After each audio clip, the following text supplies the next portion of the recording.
Welcome, friend, to another journey together. We're so glad to have you here. Tonight, we embark on a powerful journey designed to help you stop the endless stream of thoughts that often disrupt deep rest.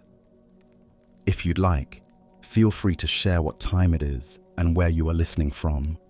Through the timeless wisdom contained in Buddhist tales and Zen teachings, you'll uncover pathways to profound understanding and clarity for deep calm and peace. I will guide you through a carefully chosen selection of these ancient stories, each designed to reveal the hidden mechanisms of the mind and unlock the secrets to mental stillness and emotional liberation. Each tale offers a transformative teaching capable of shifting your relationship with stress, unease, persistent thinking, and the relentless pursuit of more. These aren't just stories. They are carefully preserved teachings from masters who understood something most of us have forgotten: that true tranquility isn't found in altering our circumstances, but in transforming how we relate to them. As the ancient Zen proverb teaches, when the mind is empty, there is peace. Over the course of our journey, you'll discover exactly how these ancient truths can guide you to profound stillness. As we journey through these remarkable tales, you'll notice something powerful begin to happen. The tight grip of worry will begin to loosen. The constant chatter of your thoughts will start to quiet. You'll find yourself naturally settling into a state of deep understanding and restful calm. So settle in deeply now. Let your body sink into whatever supports you.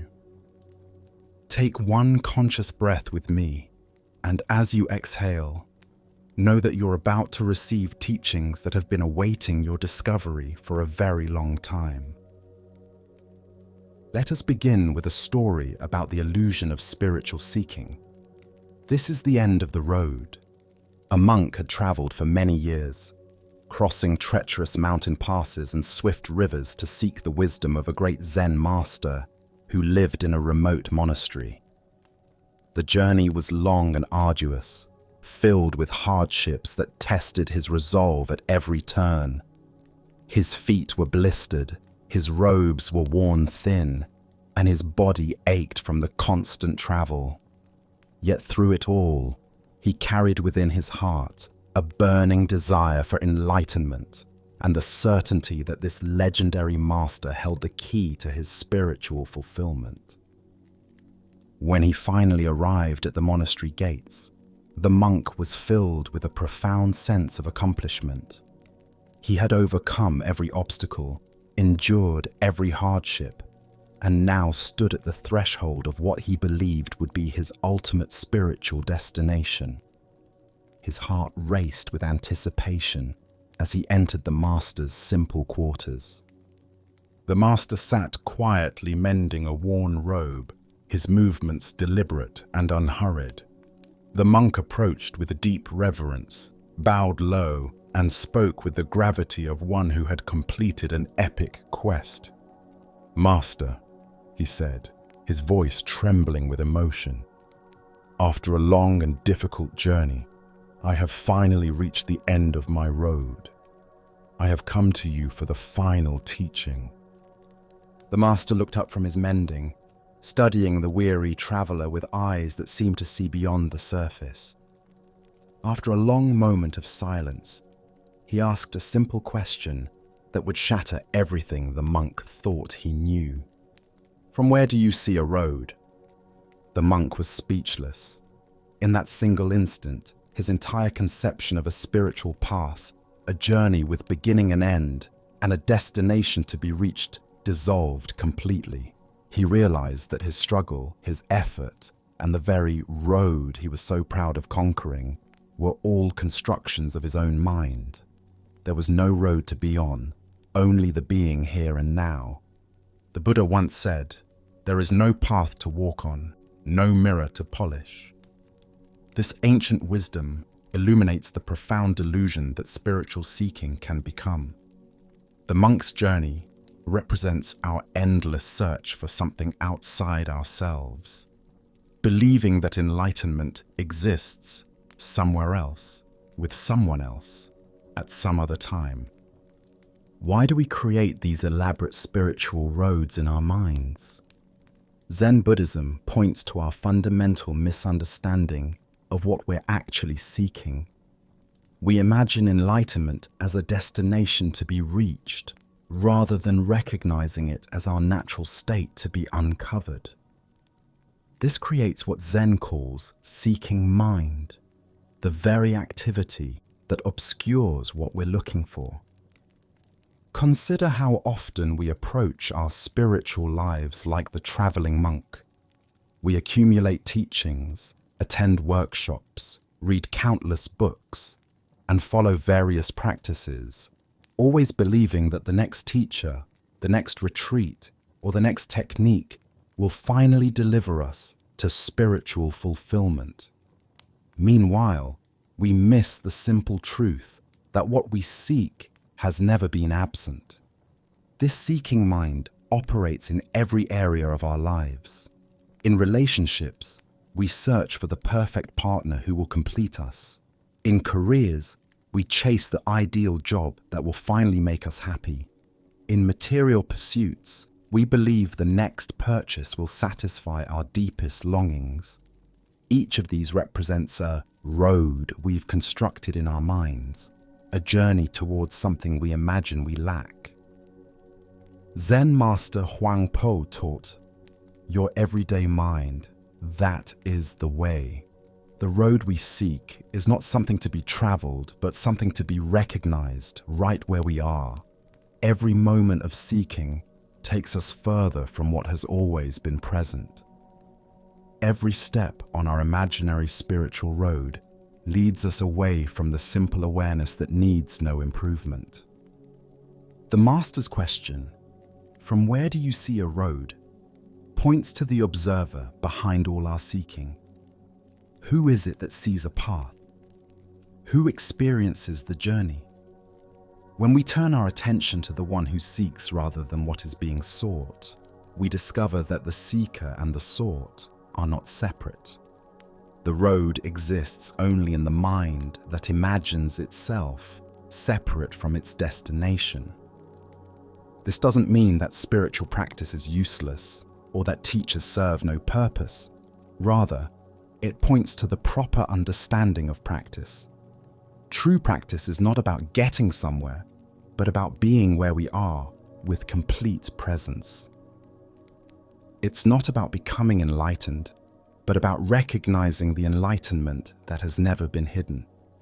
Tonight, as you reflect on your own spiritual seeking, can you notice the roads you've created in your mind? The stories about where you need to go, what you need to achieve, or who you need to become. As the Buddha taught, look within. You are the Buddha. The destination of every spiritual road is the recognition that there was never anywhere to go. Our next story reveals the profound simplicity of present moment awareness. This is Gassan's Stream. A young, earnest student approached Master Gassan with urgency written across his face. His brow was furrowed with the intense concentration of someone struggling against an invisible opponent. For months, he had been dedicating himself to meditation with unwavering determination, yet his mind seemed to grow more chaotic rather than peaceful. "Master," he said, his voice tight with frustration, "I have been meditating for months now. I tried desperately to empty my mind, to stop the endless stream of thoughts, but they only seem to grow louder and more insistent. What is the true path to enlightenment? How can I find the peace that seems to elude me?" Gassan, who was tending to his small garden with unhurried movements, did not look up from his work. The master's hands moved gently through the soil, pulling weeds with the same care he might show a delicate flower. The silence stretched between them, filled only by the sounds of nature surrounding the monastery. After what felt like an eternity to the anxious student, Gassan asked softly, "Do you hear the sound of the nearby stream?" The student paused, his attention shifting from his internal struggle to the world beyond his racing thoughts.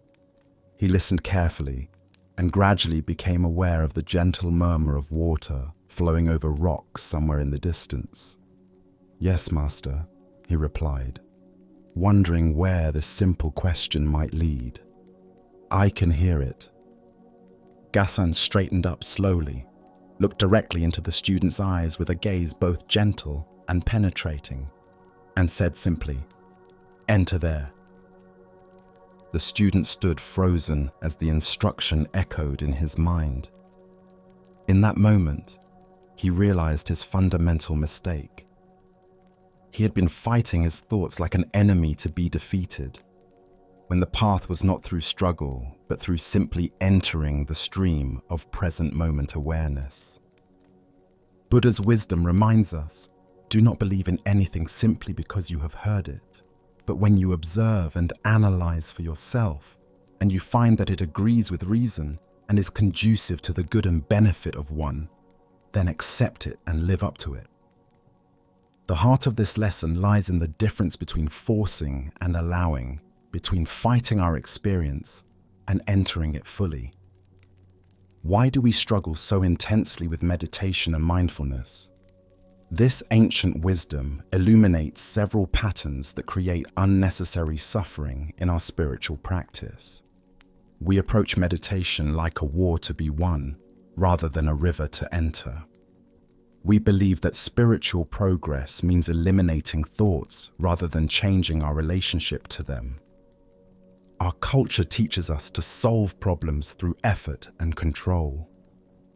When we bring this same mentality to meditation, we create what Zen calls meditation sickness, the exhausting attempt to manipulate our inner experience. We sit down to meditate with an agenda, to achieve certain states, to stop certain thoughts, or to feel a particular way. This agenda itself becomes the obstacle. Consider how this pattern shows up in daily life. When we're stressed at work, we often try to force ourselves to relax. When we're anxious about a situation, we struggle to stop worrying. When we're sad, we resist the feeling and try to think our way to happiness. Each of these approaches is like trying to swim upstream against the natural flow of our experience. Gassan's instruction to enter there points to a completely different approach.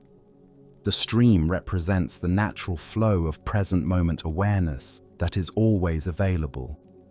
Instead of fighting the current of our thoughts and emotions, we learn to step into the flow of what is actually happening right now.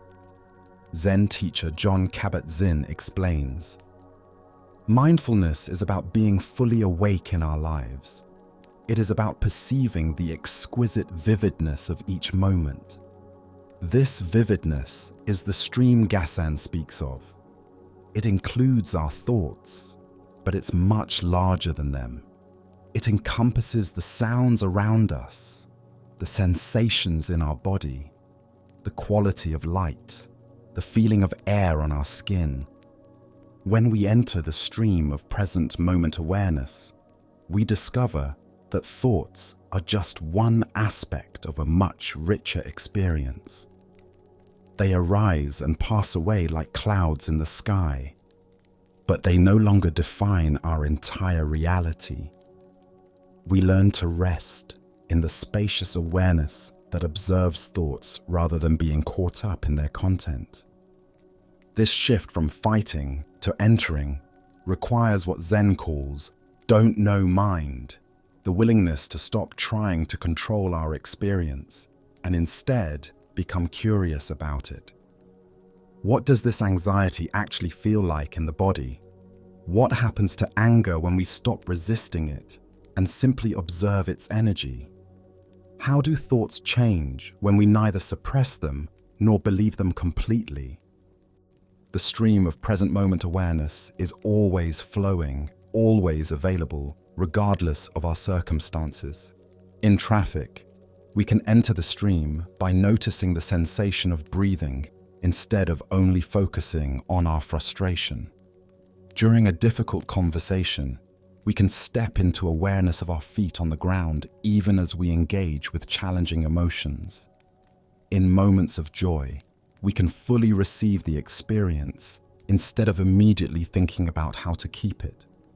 Tonight, as thoughts arise in your mind, can you practice entering the stream rather than fighting the current? Perhaps you'll notice the sounds around you, the sensation of your body resting, or the simple fact of being aware itself. As the Buddha taught, the mind is everything. What you think you become.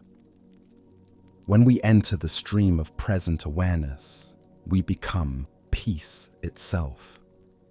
Let us now turn to a tale about the nature of mind itself. This is Bring Me Your Mind. A monk approached Master Shuzan with deep distress evident in every aspect of his being.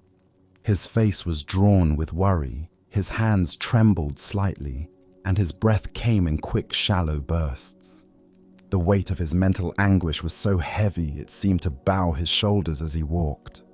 "Master," he exclaimed, his voice filled with desperation. "My mind is like a wild horse.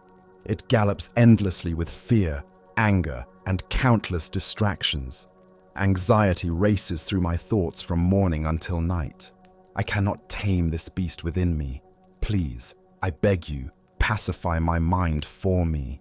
I can no longer bear this torment." Master Shuzan looked at the troubled monk with eyes that held both compassion and understanding. He had seen this same suffering in countless students who came seeking relief from their mental turmoil. After a moment of contemplation, he nodded slowly. "Very well," Shuzan said with gentle authority. "I will help you. But first you must do something for me. Go and find this mind of yours that causes you so much trouble. Bring it here to me, and I will pacify it for you." The monk bowed gratefully and returned to his quarters with renewed hope. Finally, he had found a master who would solve his problem. He sat down on his meditation cushion with great determination and began to search for his mind. If he could just locate it, grasp it somehow, he could present it to the master and find the peace he desperately sought. He looked everywhere within himself.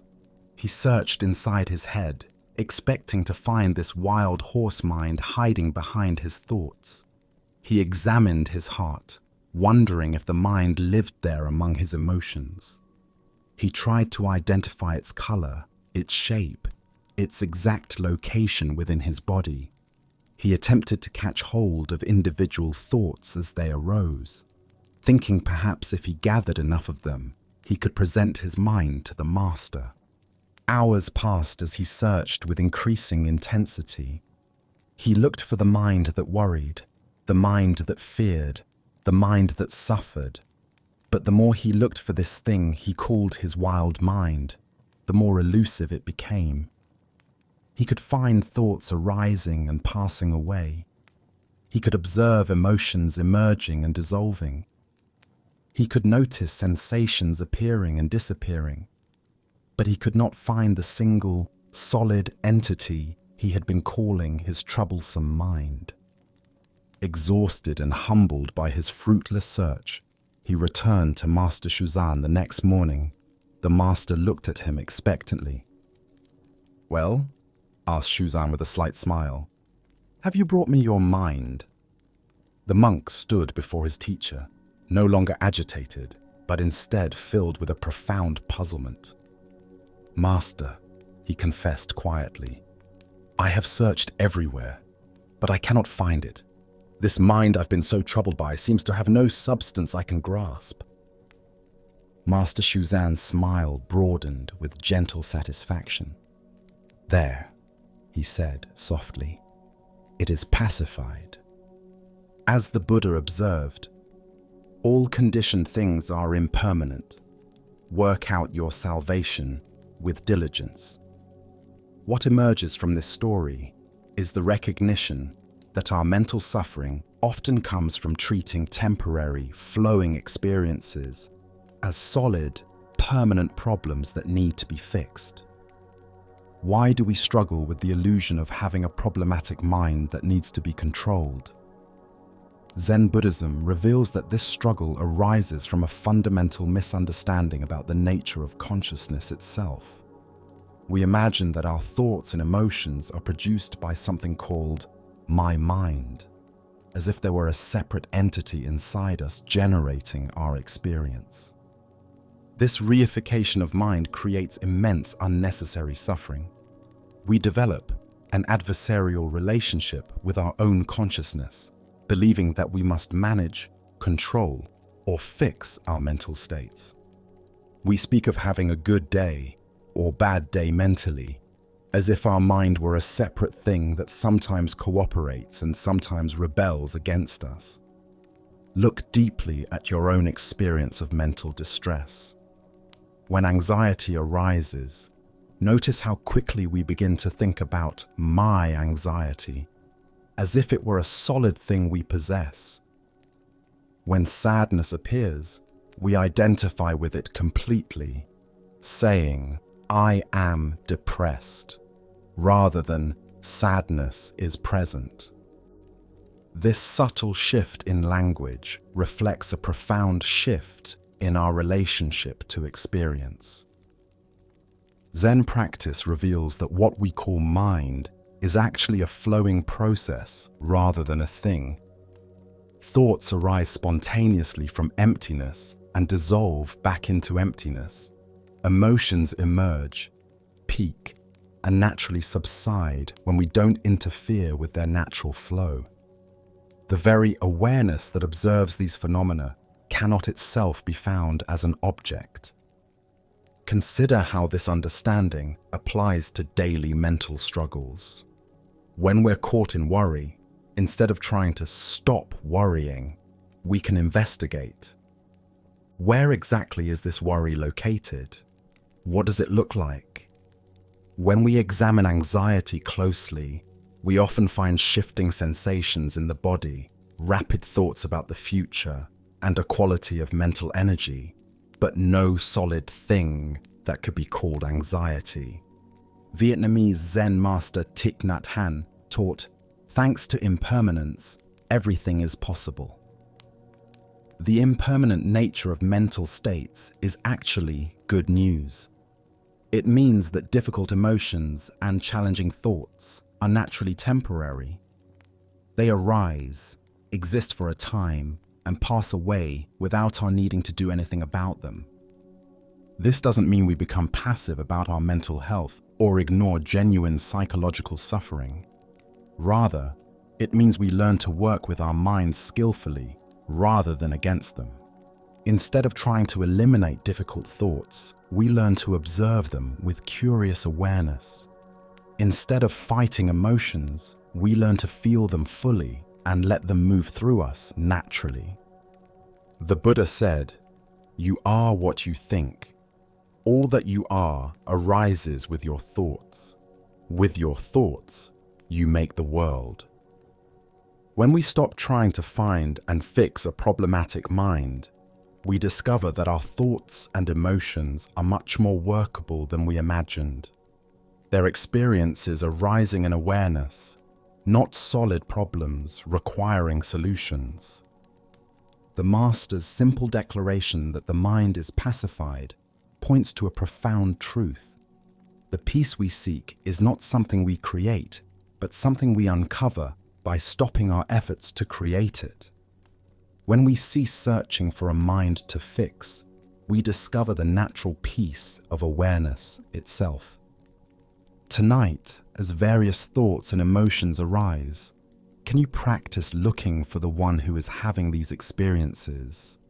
Can you search for this mind that seems to need so much management? As the Buddha taught, in the end, only three things matter: how much you loved, how gently you lived, and how gracefully you let go. Perhaps we can learn to let go of the very idea that our minds need our constant management. Now, let us explore a Zen story about the nature of mental burden. This is the weight of the glass. A Zen teacher entered her classroom carrying a simple glass filled halfway with clear water. Her students, gathered in a circle around her, expected the familiar question they had heard in countless teachings about optimism and perspective. They prepared themselves to discuss whether the glass was half empty or half full, ready to demonstrate their philosophical understanding. Instead, the teacher held the glass up for everyone to see and asked something entirely unexpected. "How heavy is this glass of water?" The students looked at each other uncertainly, then began calling out their best estimates. 200 grams, shouted one.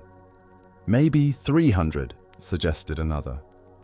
I think closer to 500 grams, offered a third student confidently. The teacher listened to their answers with a gentle smile, then shook her head slowly. "The absolute weight doesn't matter at all," she said, her voice carrying the wisdom of years of teaching. "The weight you experience depends entirely on how long I hold it." She demonstrated by holding the glass steady in her outstretched hand. "If I hold it for a minute," she continued, "it feels quite light, almost effortless. If I hold it for an hour, my arm will begin to ache and tremble. If I hold it for an entire day, my arm will feel numb and paralyzed, completely unable to function." The teacher paused, allowing her words to settle into the minds of her students.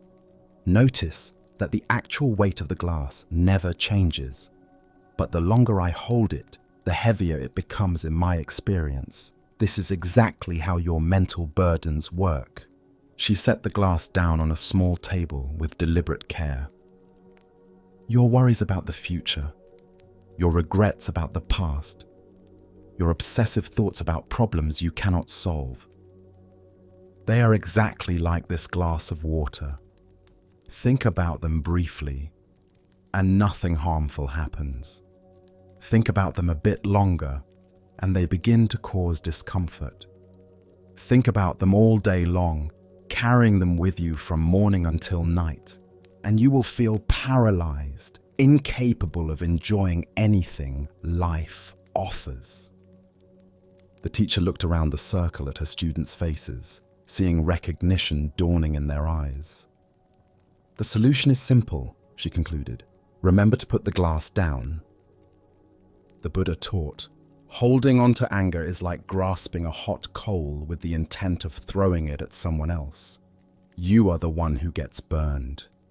This tale unveils the profound truth that our suffering often comes not from our problems themselves, but from our inability to set them down when they serve no useful purpose. Why do we carry mental burdens far longer than necessary? This ancient wisdom illuminates several patterns that keep us trapped in unnecessary suffering.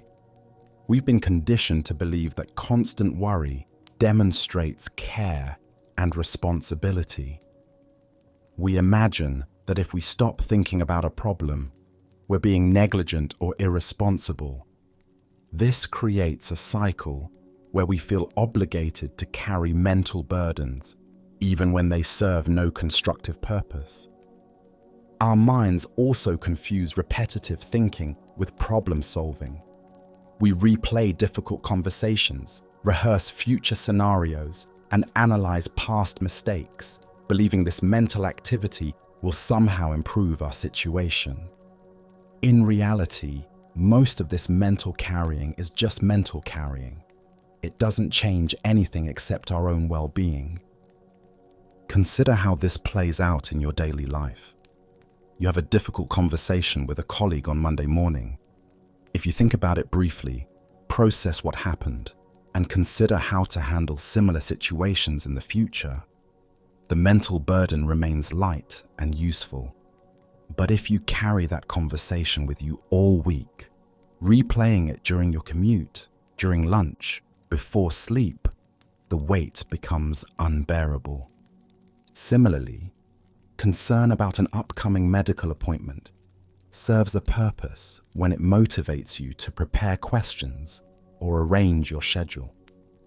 But when that same concern becomes a constant companion, following you through every moment of the day, it transforms from helpful preparation into harmful preoccupation. Zen Buddhism distinguishes between what it calls thinking and being thought by our thoughts. When we think consciously and purposefully, we use our minds as tools. When we're being thought by our thoughts, our minds use us, dragging us into endless cycles of rumination and worry. Zen teacher Pema Chodron reminds us, "You are the sky, everything else is just the weather." Our worries and concerns are like weather patterns moving through the vast sky of our awareness. When we identify completely with the weather, we forget that we are the sky itself, spacious, unchanging, capable of holding any experience without being damaged by it. The practice of setting down our mental burdens requires what Zen calls right effort. This doesn't mean suppressing thoughts or pretending problems don't exist. Instead, it means learning to engage with our concerns skillfully. We pick up the glass when we need to drink from it, then we set it down. We engage with problems when engagement is useful, then we release them when continued thinking becomes mere carrying. This skill develops gradually through mindfulness practice. We begin to notice when we're carrying mental burdens unnecessarily. We catch ourselves replaying old conversations or rehearsing future scenarios that may never occur. In those moments, we have a choice. We can continue carrying the glass, or we can practice setting it down. The Buddha said, "Let go of what has passed. Let go of what may come. Let go of what is happening now. Don't try to figure anything out. Don't try to make anything happen. Relax right now and rest." This teaching points to the profound relief available when we practice conscious non-carrying. Setting down mental burdens doesn't mean becoming careless or irresponsible. It means distinguishing between useful engagement with our challenges and habitual mental carrying that serves no purpose. It means learning to trust that our problems will still be there when we need to address them, but we don't need to carry them every moment of every day. Tonight, as your mind reaches for familiar worries or begins to replay old situations, can you notice the weight of these mental glasses? Can you practice the radical act of setting them down, even if just for a few moments? As the Buddha taught, nothing can harm you as much as your own thoughts unguarded. Perhaps the greatest protection we can offer ourselves is learning when to put the glass down. Let us continue our journey with a story about ego and true authority. This is the governor's visit. The governor of the province was a man accustomed to immediate recognition and elaborate ceremony wherever he traveled. His position commanded respect throughout the land, and he had grown comfortable with the deference shown to him by merchants, officials, and common citizens alike. When he decided to visit the renowned Zen master Dayun, he expected to be received with the same honor and attention that marked all his other encounters. Upon arriving at the simple temple nestled in the mountains, the governor was surprised to be greeted not by a delegation of monks, but by a young novice who barely looked up from sweeping the courtyard. "The master is in his quarters," the novice said simply, pointing toward a modest building before returning to his work. The governor's face flushed with irritation at this casual treatment, but he composed himself and strode toward the master's dwelling. Without pausing to announce himself or wait for permission, the governor pushed open the door and entered the master's quarters.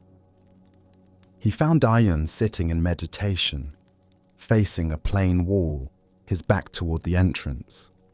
The room was sparse, containing only a meditation cushion, a small table, and a window that looked out onto the garden.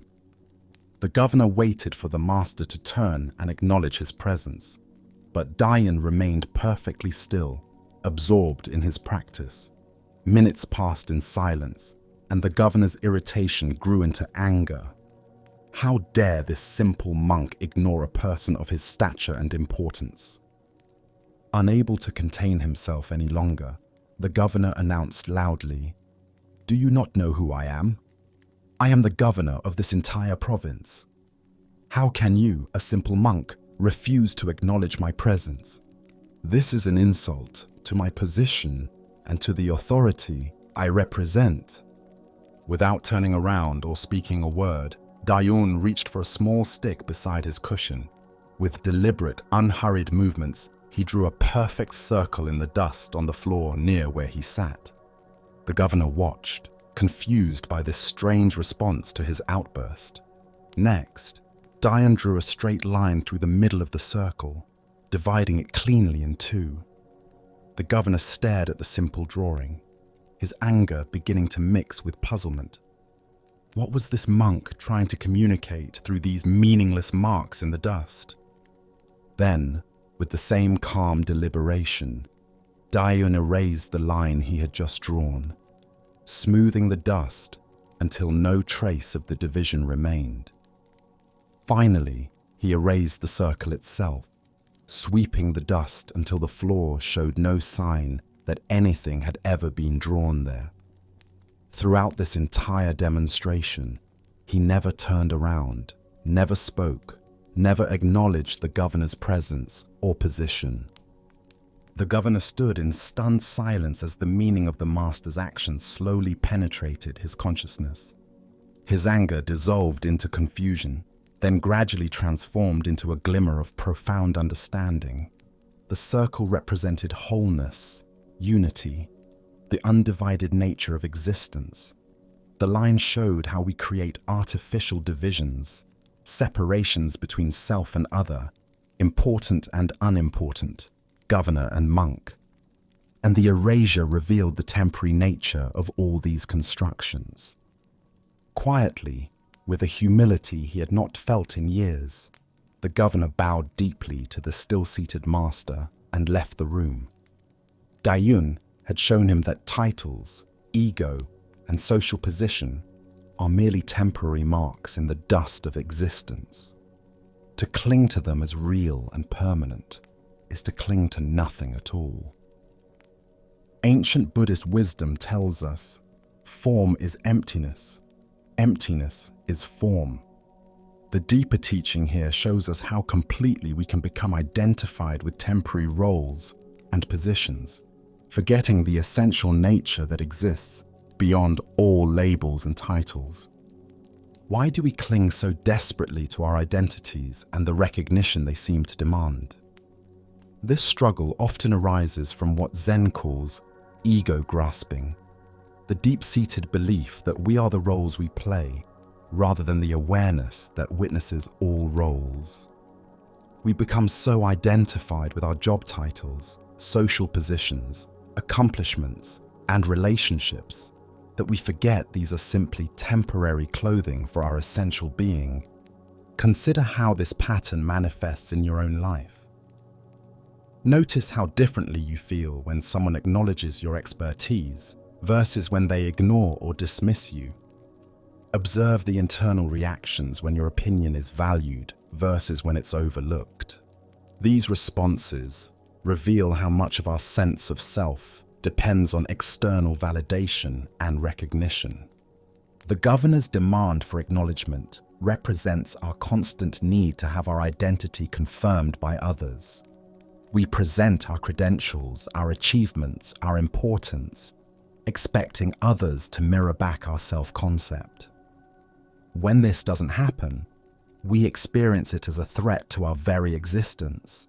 rather than simply a failure of others to play along with our self-created story. Zen practice reveals that what we take to be our solid, important self is actually a collection of ever-changing thoughts, emotions, sensations, and social roles. Like the circle and line drawn in dust, these aspects of identity are real in the moment but have no permanent substance. They arise, exist for a time, and naturally dissolve when we stop reinforcing them. This doesn't mean we should neglect our responsibilities or pretend that social roles don't matter in practical terms. A surgeon needs to know surgery. A parent needs to care for their children. A teacher needs to share knowledge. But we can fulfill these roles without becoming trapped by them, without needing constant confirmation that we are important, special, or worthy of recognition. Vietnamese Zen master Thich Nhat Hanh taught, "Thanks to impermanence, everything is possible." The impermanent nature of all identities is actually liberating news. It means we're not trapped by our past mistakes, current limitations, or social positions. Each moment offers the possibility of relating to ourselves and others from fresh awareness rather than from fixed identity. The Master's silent teaching points to what Zen calls original face, the essential nature that exists before and after all our temporary roles and identities. This original face needs no recognition, seeks no validation, and requires no defense. It simply is, complete and whole, regardless of external circumstances. When we rest in this deeper identity, we can engage with our various roles lightly, like actors who play their parts fully, while never forgetting they are not the characters they portray. We can be responsible governors, dedicated parents, or skilled professionals without needing these roles to define our worth or determine our peace of mind. The Buddha said, "Better than 1,000 hollow words is one word that brings peace." Sometimes the most profound teaching comes through silence and simple gestures rather than elaborate explanations. The Master's wordless demonstration spoke more powerfully than any lecture about the nature of ego and identity. Tonight, as you notice the desire for recognition or the sting of being overlooked, can you remember the circles drawn in dust? Can you see how the identity that feels so important and solid is actually as temporary as marks that can be erased with a simple gesture? As the Buddha taught, in the end, only 3 things matter: how much you loved, how gently you lived, and how gracefully you let go of things not meant for you. Perhaps what we're meant to let go of most completely is the heavy burden of maintaining and defending our constructed sense of self. Let us now explore a story about appreciation, privilege, and how genuine scarcity can reveal the extraordinary within the ordinary. This is the taste of hunger. Master Sengai looked thoughtfully at the group of distinguished visitors who had gathered in his temple's main hall. Upper-ranking samurai with their fine silk garments, wealthy merchants adorned with expensive accessories, all people accustomed to the finest foods and most elegant dining experiences that money could provide. These were individuals who had never known genuine hunger, never questioned where their next meal would come from, never experienced the simple desperation of an empty stomach. "Come to my temple," the master announced with a mischievous smile, "and I'll treat you to a meal of boiled rice and barley."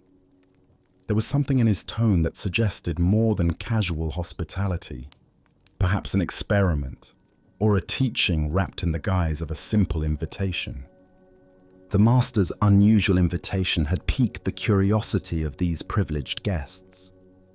They were accustomed to elaborate banquets with multiple courses, rare delicacies, expensive sake, and artistic presentations that elevated dining to an aesthetic experience. What could this humble Zen master possibly offer that would interest people of their refined tastes?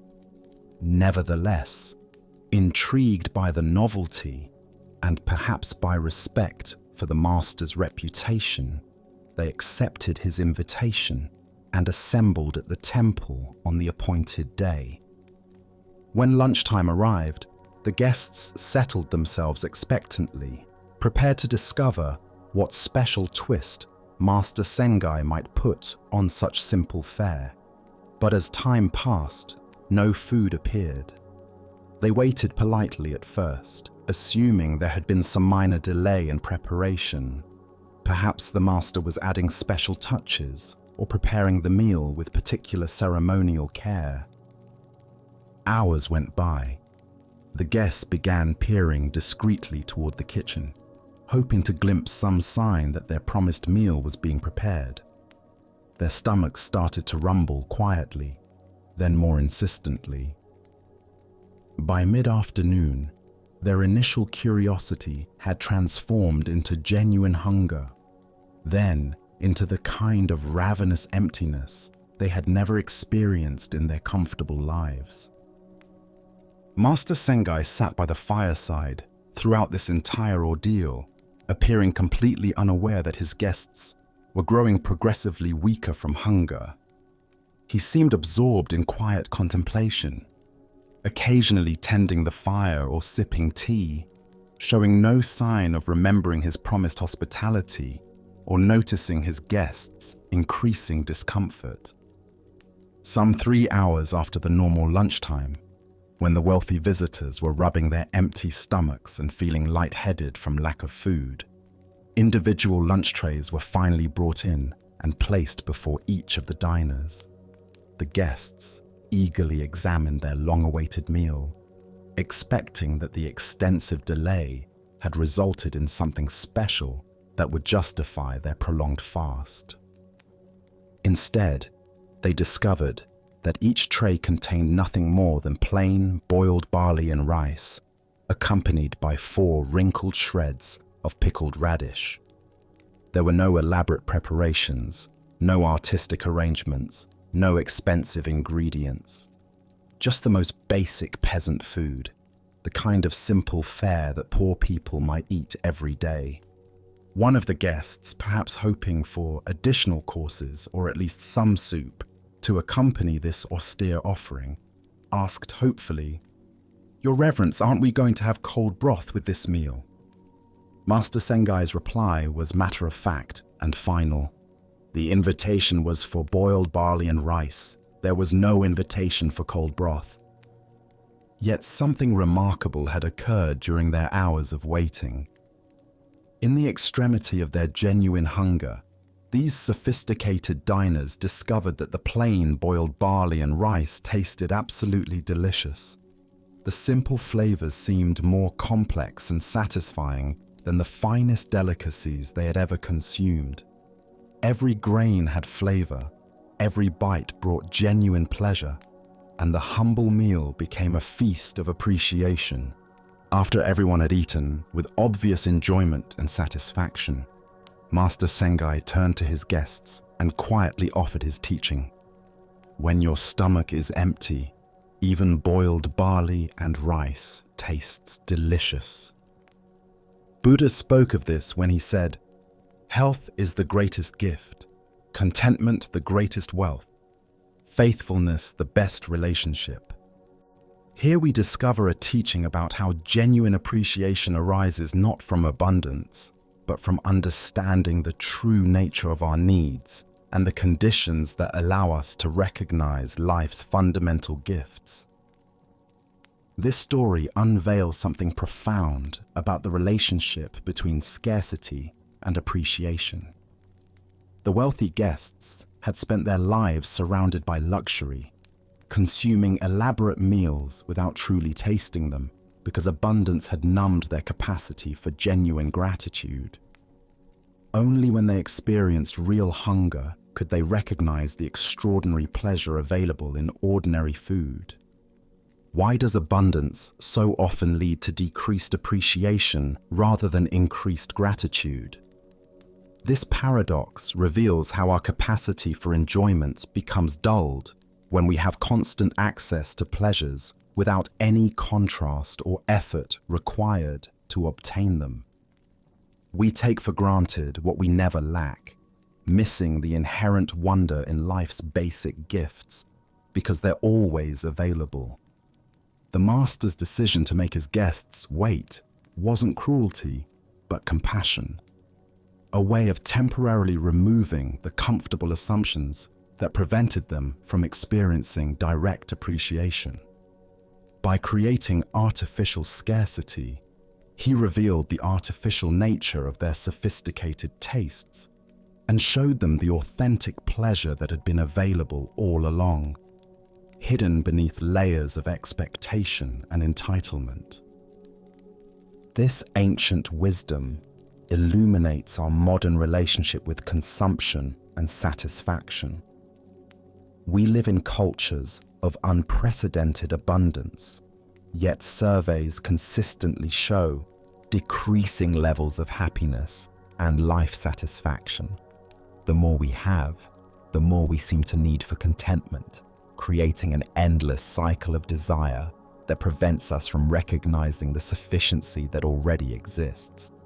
Consider how often we consume food, entertainment, experiences, or material goods without genuine presence or appreciation, simply because they're easily available. The hurried meal eaten while checking email. The beautiful sunset ignored because we see one every day. The comfortable bed taken for granted because we've never spent a night on the ground. Master Sengai's experiment demonstrates that appreciation is not a luxury that comes after our basic needs are met, but a practice that reveals how abundantly our basic needs are already being fulfilled. When we bring full attention to simple experiences, a drink of clean water when genuinely thirsty, warm shelter when actually cold, quiet rest when truly tired, we discover treasures that no amount of external accumulation can provide. This teaching also reveals our tendency to confuse complexity with quality, elaboration with satisfaction. The wealthy guests had been conditioned to believe that expensive, complicated foods were superior to simple ones, but their experience of genuine hunger revealed this to be a mental construct rather than a physical reality. Their bodies responded with pleasure to plain rice and barley because that's exactly what they needed. Zen practice cultivates what might be called grateful presence, the ability to meet whatever appears with full attention and appreciation, rather than comparing it to some imagined alternative.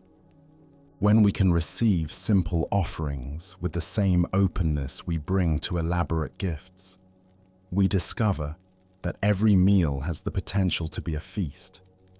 Every moment holds the possibility of deep satisfaction. We also find ourselves confronted by questions about privilege and its effect on perception.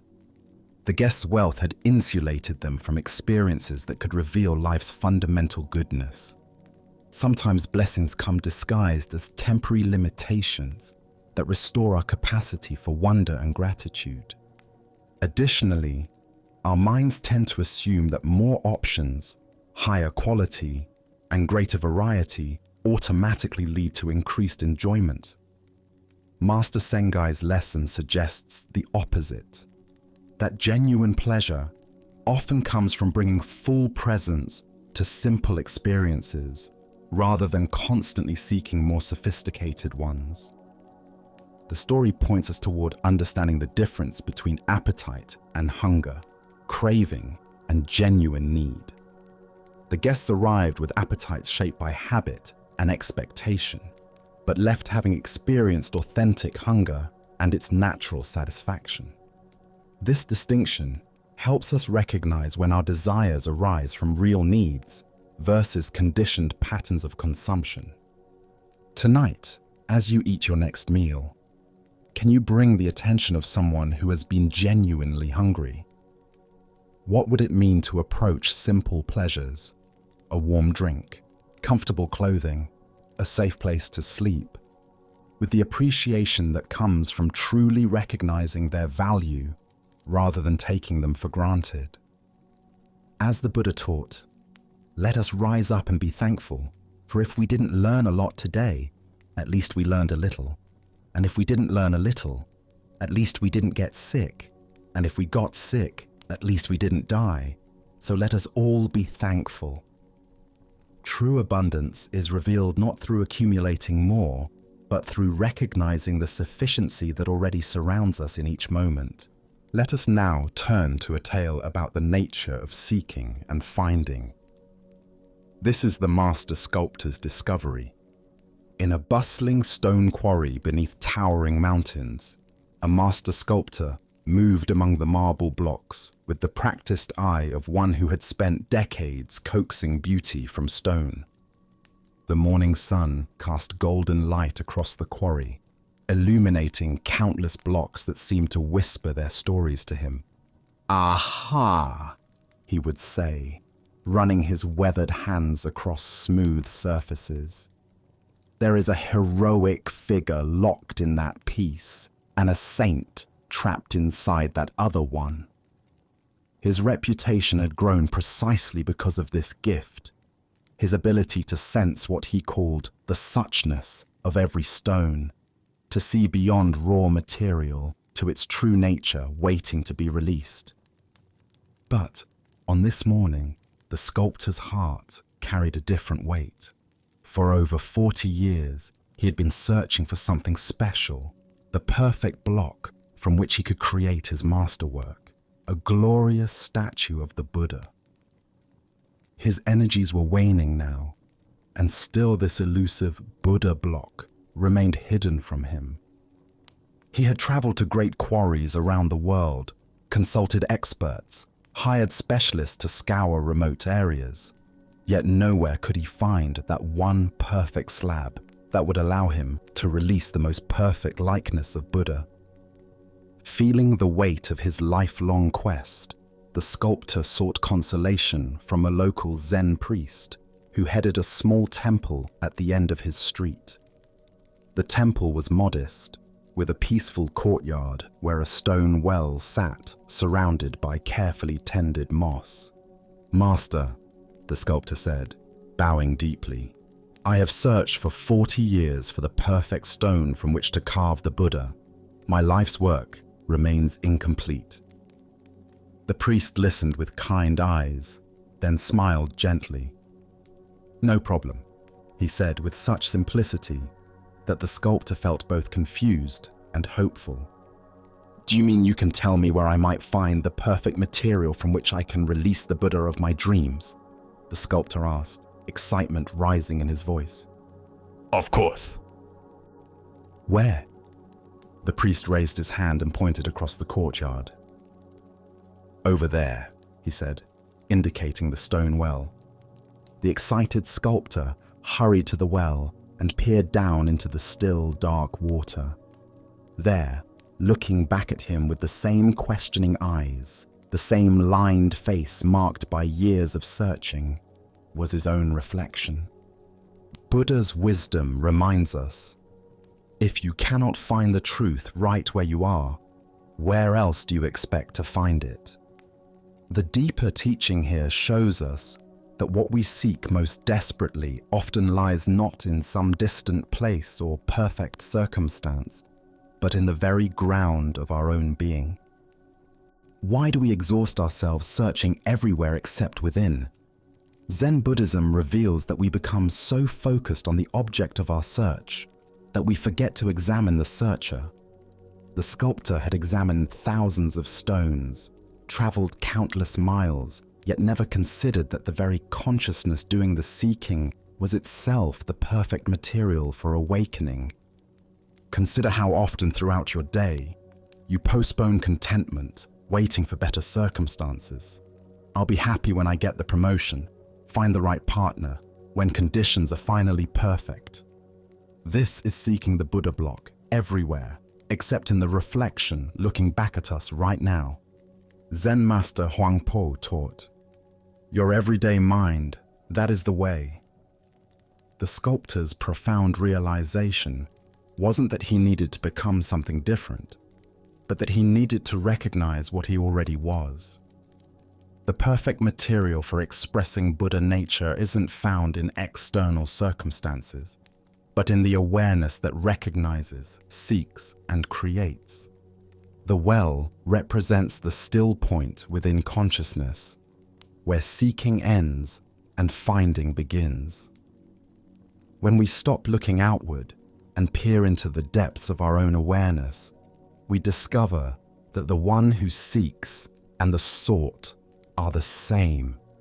In Zen practice, we speak of original face, the essential nature that exists before conditioning. This original face isn't hidden in some special place. It's looking back at us from every mirror, every moment of genuine presence. Tonight, as you encounter the reflection of your own seeking mind, can you recognize the Buddha nature that has been with you all along? Perhaps it appears in your capacity for wonder, your longing for truth, or simply in the awareness that notices these very words. As the Buddha taught, look within, you are the Buddha. The masterwork you've been seeking isn't waiting for perfect materials. It's waiting for the recognition that the artist, the art, and the awareness that appreciates beauty are all expressions of the same essential nature. Let us now turn to a story about the deceptive nature of appearances and the masks we wear in seeking acceptance. This is the tale of the hungry abbot and the generous robe. In a bustling merchant quarter of an ancient Chinese city, where silk traders and wealthy families built elaborate houses behind high walls, there lived a man whose prosperity was known throughout the region. His mansion boasted carved jade doorways, courtyards filled with exotic birds, and servants who attended to every detail of daily life. This man took great pride in his position and was particular about maintaining his reputation among other prominent citizens. One morning, as autumn rain fell steadily on the cobblestone streets, a figure approached his ornate front gate. The visitor was a Zen abbot from a mountain monastery, but he appeared as nothing more than a beggar. His simple brown robes were patched and worn thin from years of use.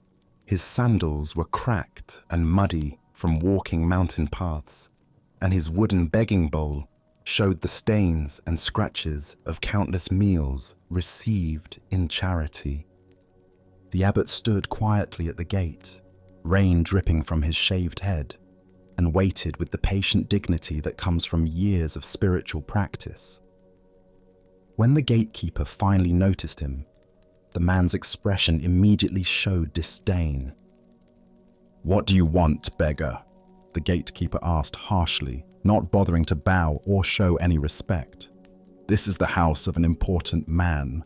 We have no scraps for wanderers." "I am traveling and seeking alms," the abbot replied gently. "Perhaps your master would offer a simple meal to a monk." The gatekeeper looked him up and down with obvious contempt. These ragged clothes, this worn appearance. Clearly this was just another vagrant trying to take advantage of his master's household. "Be gone," he commanded.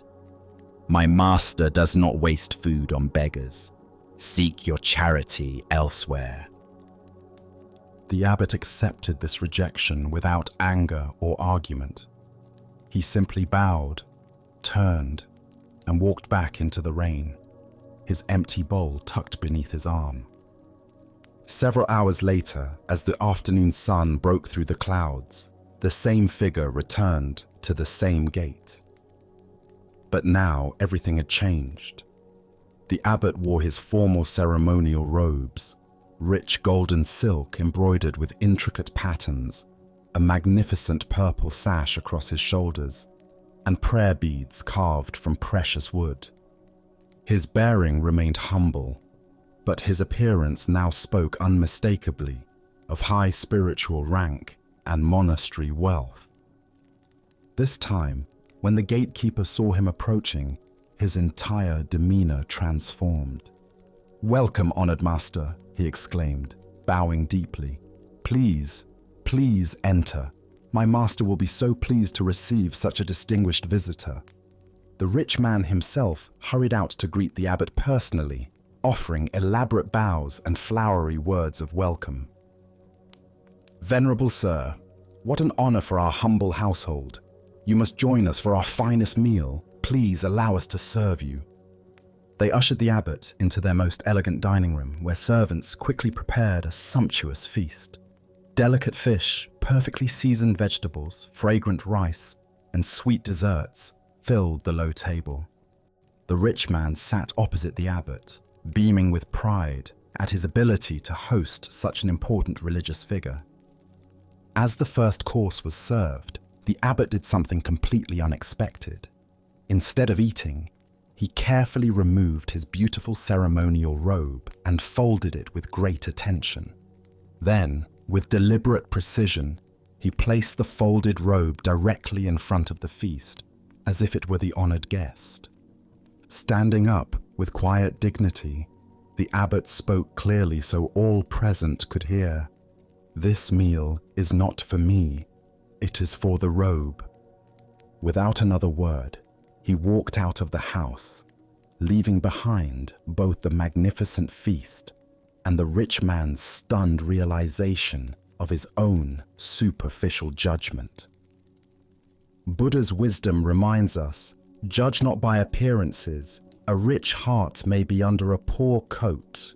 Here we discover how our fixation on external appearances creates barriers to genuine human connection and spiritual understanding. Why do we judge others so quickly based on their clothing, status symbols, or outward presentation? Zen Buddhism points to our conditioned mind's habit of creating categories and hierarchies based on surface appearances. This mental shortcut allows us to feel we understand people without the more challenging work of seeing their true nature. The rich man's household represents a pattern we all recognize in ourselves. How differently do we treat the well-dressed stranger versus the poorly dressed one? How does our attention change when someone mentions their impressive job title versus their humble occupation? How does our respect shift when we learn someone's wealth or poverty? This ancient wisdom illuminates our tendency to project worth onto external symbols rather than recognizing the inherent dignity of every person. The abbot remained exactly the same person in both encounters. His wisdom, compassion, and spiritual realization unchanged by his clothing. Yet the household's treatment of him transformed completely, based solely on appearances. Look deeply at your own patterns of judgment. Perhaps you find yourself making assumptions about people in expensive cars versus old vehicles, designer clothes versus thrift store finds, prestigious addresses versus modest neighborhoods. Each of these judgments reveals how we've been conditioned to equate external appearance with internal worth. The story points us toward a fundamental question about authenticity. If we receive a different treatment based on our presentation, which version of ourselves is real? Are we the person in casual clothes running errands, or the person dressed professionally for important meetings? Are we the one seeking help, or the one offering it? In Zen practice, we cultivate what's called original face, the authentic self that exists beneath all roles, costumes, and presentations. This original face doesn't change whether we're wearing rags or ceremonial robes, whether others treat us with respect or dismissal. Zen Master Bankei taught, "Your original face is not born and does not die." This teaching invites us to recognize that our essential nature, our capacity for awareness, love, and wisdom remains constant, regardless of how others perceive us or how we present ourselves to the world. The abbot's teaching was not just for the rich man, but for all of us who might witness his story. By feeding the robe instead of himself, he revealed how often we relate to people's personas rather than their essence. We honor the title, the clothing, the symbols of status, while missing the actual human being present before us. Consider how this insight might transform your daily interactions. The server at your restaurant, the clerk at the store, the person asking for directions. Each carries the same essential dignity as the most honored guest. The challenge is seeing past the uniforms, the circumstances, the social roles, to the original face beneath. This doesn't mean we ignore practical realities or social conventions, but that we hold them more lightly. We can acknowledge someone's professional role while remembering their fundamental humanity. We can dress appropriately for occasions while knowing our worth doesn't depend on our wardrobe. Tonight, as you consider the various roles and presentations you inhabit throughout the day, can you sense the unchanging awareness that witnesses all these temporary costumes? Can you feel the original face that remains constant, whether others see you as important or invisible? The Buddha said, "Better than 1,000 hollow words is one word that brings peace." The abbot's silent gesture spoke more powerfully than lengthy sermons about equality and compassion. By walking away from the feast, prepared for his appearance rather than his essence, he offered a teaching that continues to resonate across centuries. Now, let us explore a Zen story about taking responsibility and the spiritual practice of stepping forward when action is needed. This is the tale of 4 characters whose names reveal everything about their approach to life's challenges. In a busy monastery where daily life required countless tasks to maintain harmony and function, there lived 4 individuals whose personalities perfectly matched their names. Everybody, somebody, anybody, and nobody. Each day brought opportunities for service, problems to solve, and responsibilities to shoulder, yet somehow essential work often remained undone. One morning, the head monk announced that an important task needed completion before evening. The temple's water system had developed a leak, and without repair, the community would face serious difficulties. The job required no special skills, only willing hands and basic attention, yet it was crucial for everyone's welfare. Everybody was absolutely certain that somebody would handle the situation. After all, somebody usually took care of important matters, and this seemed like exactly the sort of thing somebody would naturally address. There was no need for everybody to get involved, since somebody's reliability was well known throughout the community. Meanwhile, anybody could have easily fixed the water system. The tools were available, the problem was clearly defined, and anybody possessed the necessary capabilities. However, anybody assumed that since this was obviously important work, it must be designated for someone more official, someone whose specific responsibility this was. As the day progressed, nobody actually wanted to take on the task. Nobody felt motivated to interrupt their planned activities to deal with this unexpected problem. Nobody saw it as their personal obligation, since it hadn't been specifically assigned to them. Nobody preferred to wait and see if the situation would resolve itself or if someone else would step forward. Somebody grew increasingly frustrated as the hours passed. Somebody had expected that anybody would have addressed the issue by now, since it was clearly within anybody's abilities and should have been obvious to anyone paying attention. How could anybody ignore such an important need? Everybody began to realize that nobody was going to handle the situation, even though everybody had been confident that someone would take care of it.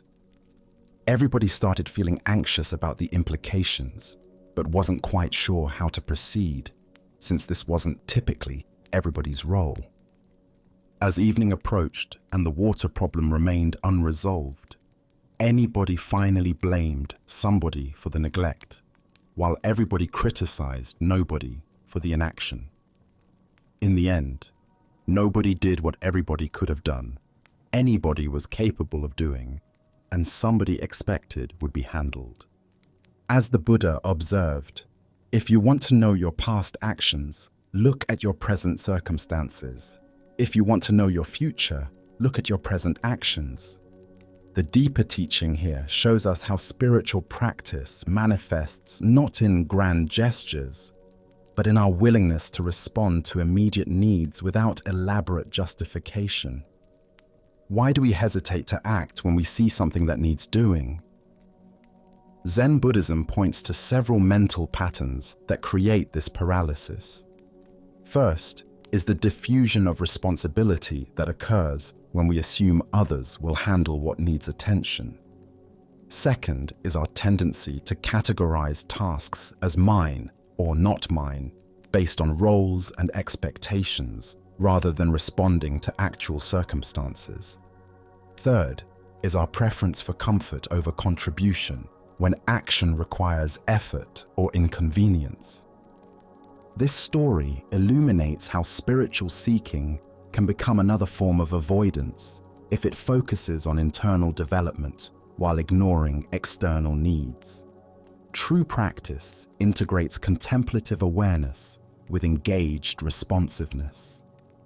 Meditation that doesn't lead to more skillful action in daily life remains incomplete. The Buddha taught that right action is one of the essential elements of the spiritual path. This isn't about following predetermined rules, but developing the sensitivity to recognize what each situation requires and the willingness to provide it. Sometimes this means stepping forward when others step back. Consider how often you encounter situations where something needs doing and no one is clearly designated to handle it. Perhaps it's picking up litter in a public space, checking on an elderly neighbor, addressing dysfunction in a group, or simply listening to someone who needs to be heard. These moments offer opportunities to practice what Zen calls just do it mind. Master Yunmen taught his students about responding without hesitation, meeting each situation with appropriate action, rather than mental commentary about why someone else should respond. This doesn't mean becoming compulsively helpful, but developing the wisdom to distinguish between authentic need and the ego's desire to be needed. The water leak in the story represents all those seemingly small problems that grow larger when ignored. Relationship tensions that could be addressed with timely conversation. Community issues that could be resolved with modest effort. Personal habits that could be changed before they become entrenched. Environmental problems that could be prevented with simple action. Buddhist teacher Thich Nhat Hanh spoke of engaged Buddhism, the recognition that spiritual development and social responsibility are inseparable. When we truly understand interconnectedness, responding to others' needs feels as natural as caring for our own welfare, because the boundary between self and other becomes permeable. The greatest barrier to effective action is often the story our minds create about why we're not the right person for the job. We're too busy, too important, too inexperienced, or too something else to address what's right in front of us. These internal negotiations consume more energy than simply responding would require. Zen practice cultivates what Korean master San called don't know mind, a willingness to act without needing to understand all implications or have permission from some authority. When something needs doing and you can do it, the spiritual response is often simply to begin. Tonight, as you reflect on situations in your life where action is needed, can you notice the difference between legitimate discernment and elaborate avoidance? Perhaps you'll discover that the most profound spiritual practice sometimes looks like nothing more mysterious than seeing what needs doing and doing it without requiring someone else to take responsibility first. As the Buddha taught, better than 1,000 hollow words is one word that brings peace. Sometimes the most peaceful word is the one that says simply, "I'll handle it." As we continue our journey through the wisdom of Zen Buddhism, let us explore a story about the most fundamental truth that surrounds us yet remains invisible. This is the tale of the fish and the ocean. In the vast depths of the Pacific, where sunlight filtered down through layers of blue and green, and coral gardens swayed in gentle currents, a young fish swam restlessly through familiar waters. Despite being surrounded by the wonder of ocean life, schools of silver fish moving like liquid metal, sea anemones dancing in the current, and the rhythmic pulse of waves far above, the young fish felt troubled by a persistent question. One day, approaching an ancient sea turtle whose shell bore the scars and wisdom of countless journeys, the young fish asked earnestly, "Elder, I keep hearing other sea creatures talk about something they call the ocean. They speak of it with such reverence, as if it's the most important thing in existence. But I've searched everywhere, and I cannot find this ocean anywhere. What exactly is this mysterious thing everyone talks about?" The old turtle's eyes, deep and patient like tidal pools, regarded the young fish with gentle amusement. "Little one," the turtle replied in a voice worn smooth by decades of storms and calms, "the ocean is this very thing that surrounds you on all sides at every moment." The young fish looked around frantically, darting left and right, swimming up toward the distant surface and down toward the sandy bottom. "But I don't see anything surrounding me. There's nothing here but water and fish and plants and rocks. Where is this ocean you speak of? Why can't I see it?" The turtle settled more comfortably on a bed of soft kelp, understanding that this was a teaching moment that required patience. "Of course you cannot see it, young friend," the turtle explained. "The ocean is both inside and outside of you. You were born in the ocean. You breathe the ocean. You are nourished by the ocean. And one day you will return to the ocean. The ocean flows through your gills and around your body just as naturally as your own scales cover your skin. It is so much a part of you that it has become invisible." The young fish paused, beginning to sense something vast and fundamental that had been present all along but remained unnamed. "You mean this water I swim through is the ocean?" "Yes," the turtle confirmed. "You have never been separate from it, not for a single moment of your existence. As the Buddha observed, all conditioned things are impermanent. Strive on with awareness." This ancient wisdom illuminates our relationship with the Tao, the fundamental flow of existence that permeates everything, yet remains largely unnoticed in our daily lives. What emerges from this story is a profound teaching about the nature of spiritual blindness. Like the fish who cannot see the ocean, we live immersed in the sacred, but fail to recognize it because it is too close, too constant, too fundamental to our existence to register as separate from ourselves. Why do we struggle to perceive the Tao, this universal flow that sustains and surrounds us? Zen Buddhism points to our habit of seeking the extraordinary while overlooking the ordinary. We imagine that spiritual truth must be dramatic, mystical, or separate from everyday experience.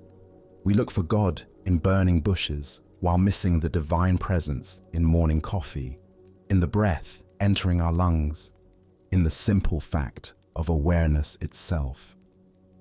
The Tao expresses itself in everything we encounter: the changing seasons, the cycles of sleep and waking, the rhythm of our heartbeat, the way thoughts arise and dissolve in consciousness. It is the organizing principle behind both the spiral of galaxies and the unfurling of fern leaves, the same pattern expressing itself at every scale of existence. Consider how often throughout your day you might glimpse this underlying flow without recognizing it. The way traffic naturally organizes itself, despite having no central controller. The way conversations find their own rhythm and timing. The way your body breathes without conscious direction. The way solutions to problems seem to emerge from somewhere beyond deliberate thinking. These are all expressions of the Tao working through apparent chaos to create spontaneous order. Zen teacher Alan Watts taught, "Trying to define yourself is like trying to bite your own teeth." The Tao is similar. It cannot be grasped or contained because we are expressions of it rather than separate observers of it. Every attempt to understand the Tao through conceptual thinking is like the fish trying to get outside the ocean to examine it objectively. This doesn't mean the Tao is merely a philosophical concept. It is the most practical and immediate reality. The intelligence that coordinates the trillions of cells in your body. The awareness in which all thoughts and sensations appear. The life force that animates everything from redwood trees to bacteria. In Chinese philosophy, the character for Tao literally means the way or the path. But this is not a path we walk towards some distant destination. It is the path that walks itself through us, the way reality unfolds moment by moment, without requiring our management or control. Lao Tzu wrote, "The Tao that can be spoken is not the eternal Tao." Yet here we are, using words to point towards something beyond words. This is the beautiful paradox of spiritual teaching. We must use the limited to point toward the unlimited, knowing that the finger pointing at the moon is never the moon itself. Tonight, as you feel the breath moving in and out of your body without your conscious control, can you sense the Tao expressing itself through this simple miracle? Can you recognize in this automatic process the same intelligence that moves the planets and changes the seasons? The Buddha taught, "Look within, thou art the Buddha." You are not separate from the ocean of existence any more than a wave is separate from the sea. In recognizing this fundamental non-separation, we stop seeking the Tao and begin living as its conscious expression. Our next story reveals a profound teaching about the universality of loss and the path from isolation to understanding. This is the tale of a mother, her grief, and the Buddha's compassionate wisdom. In a small village where life moves according to ancient rhythms of birth, growth, harvest, and death, a young mother experiences the most devastating loss imaginable. Her child, barely old enough to walk and speak his first words, falls victim to a sudden illness that takes him before any remedy can be found. In a single night, her world transforms from the joy of nurturing new life to the incomprehensible reality of holding her son's lifeless body. Driven by desperation and the fierce love that refuses to accept finality, the mother wraps her child carefully and sets out for the place where the Buddha is known to teach. She has heard stories of his great compassion and miraculous wisdom. Surely, if anyone possesses the power to undo this terrible mistake of fate, it would be this enlightened being who understands the deepest mysteries of existence. She finds the Buddha seated beneath a great tree, surrounded by disciples and villagers who have come seeking guidance. Without ceremony, she approaches and gently places her deceased child at his feet. Her voice, hoarse with grief yet firm with determined hope, carries across the gathered assembly. "Please, Lord Buddha," she pleads, "bring my son back to life. He is everything I have in this world. Without him, my existence has no meaning. I know that your compassion is limitless and your power beyond ordinary understanding. Please, restore my child to me." The Buddha regards her with infinite tenderness, seeing not just her individual suffering, but the universal human condition that she represents. His response carries no trace of dismissal or false consolation, yet neither does it offer the miracle she seeks. "I will help you," he says gently, "but first you must do something for me. Go throughout your village and the surrounding communities. Bring me a single mustard seed, but it must come from a household where no one has ever died. When you return with such a seed, I will restore your son's life." Hope rekindled, the mother carefully lifts her child and begins her search with renewed energy. Mustard seeds are common, surely finding one should be simple. She approaches the first house she encounters, and the family immediately offers to help, reaching for their supply of seeds.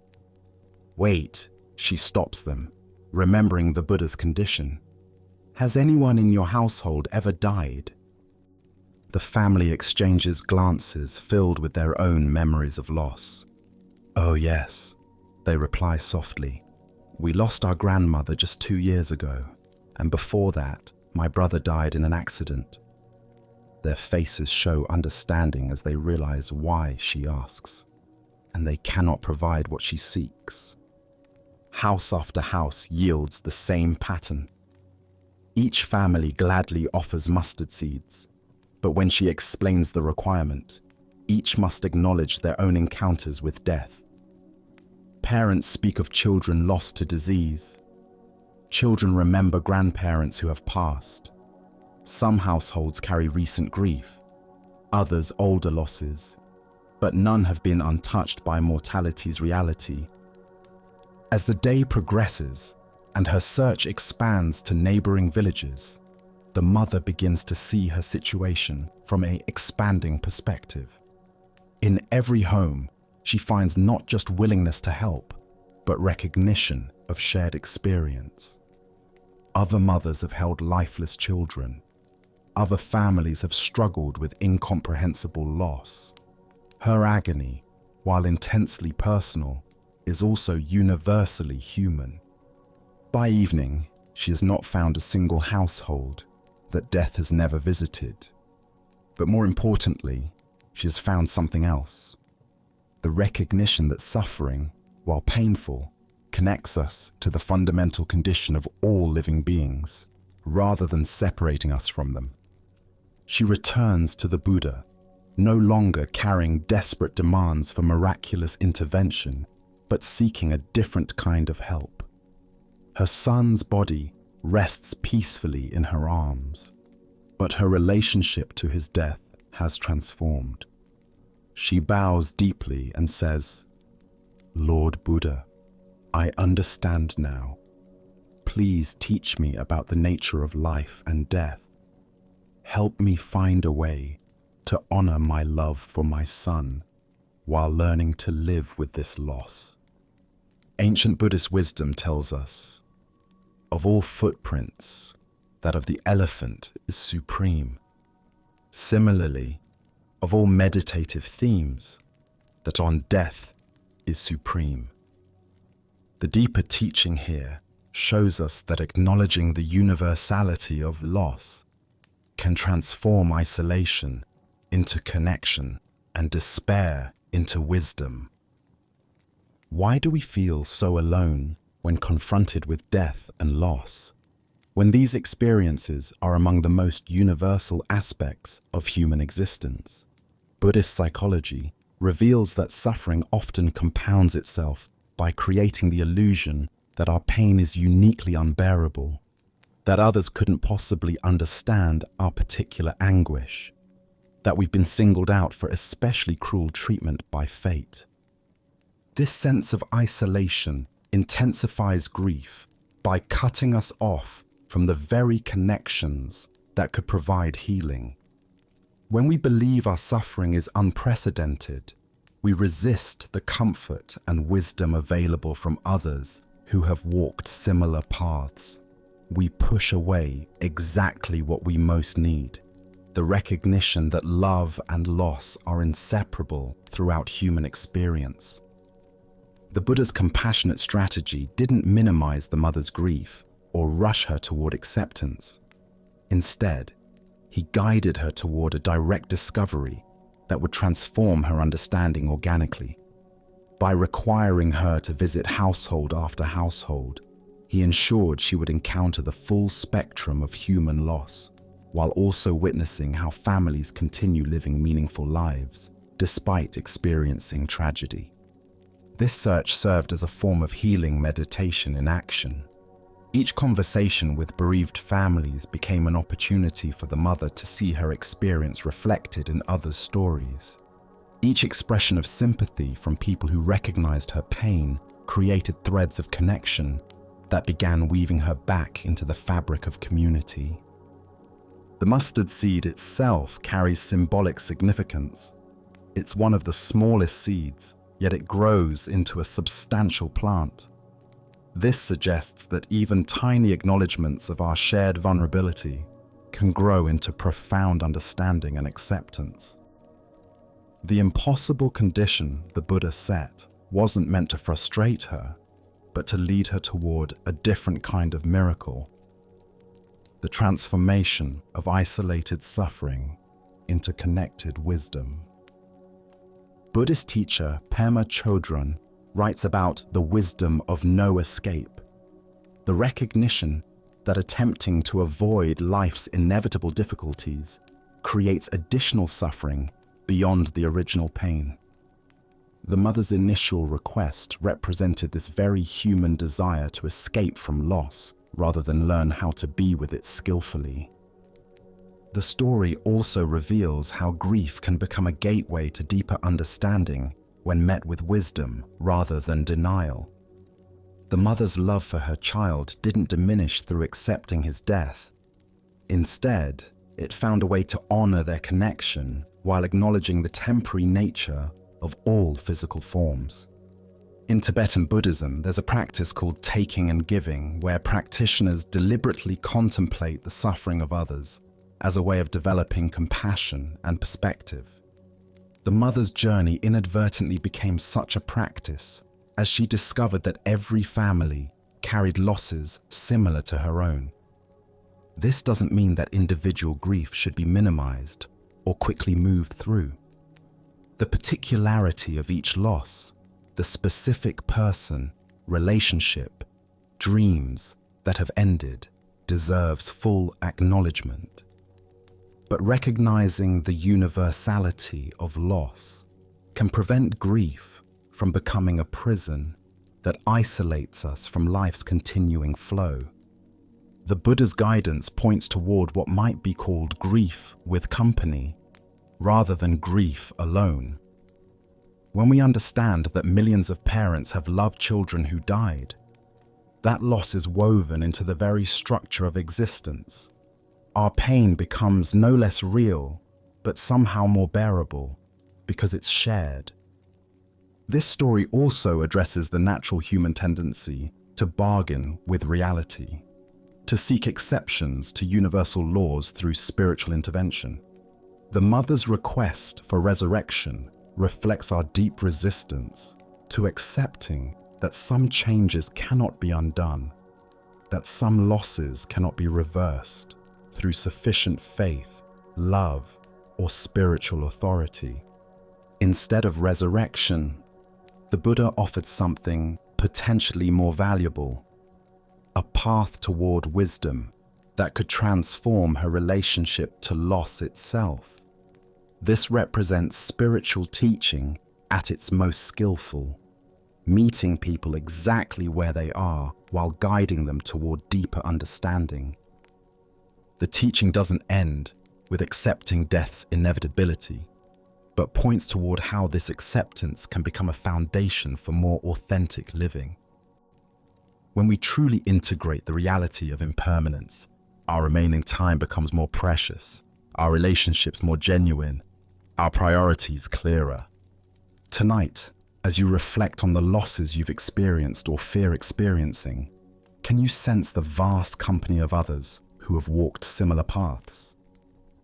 Perhaps you'll discover that your deepest pain, rather than separating you from others, connects you to the fundamental human experience of loving what cannot last forever. As the Buddha taught, of all things that arise and pass away, loving awareness alone remains constant. This awareness can hold both our love and our loss with equal tenderness. Let us now turn to a tale about the nature of faith and self-doubt. This is the story of the wishing tree. A poor man walks slowly through a dense forest, his shoulders heavy with worry, bills unpaid, relationships strained, dreams deferred. Each step seemed to echo with the weight of his many troubles. The canopy above filtered the sunlight into gentle patterns on the forest floor, but he noticed none of this beauty. His mind churned endlessly through his problems, each thought leading to another worry, another reason why his life felt so difficult. Exhausted from walking and thinking, he stopped to rest against what appeared to be an ordinary tree. Its trunk was wide and welcoming, its bark smooth against his back. As he leaned there, catching his breath, he realized how thirsty he had become. "I wish I had something to drink," he murmured to himself. Instantly, as if materializing from thin air, a cup of cool, clear water appeared in his hand. He stared at it in disbelief, turning the cup this way and that, examining it for some trick or illusion. The water looked pure, inviting. Tentatively, he brought it to his lips and drank. It was the most refreshing water he had ever tasted, cool and sweet, exactly what his parched throat needed. "That was strange," he said aloud, but his stomach chose that moment to growl with hunger.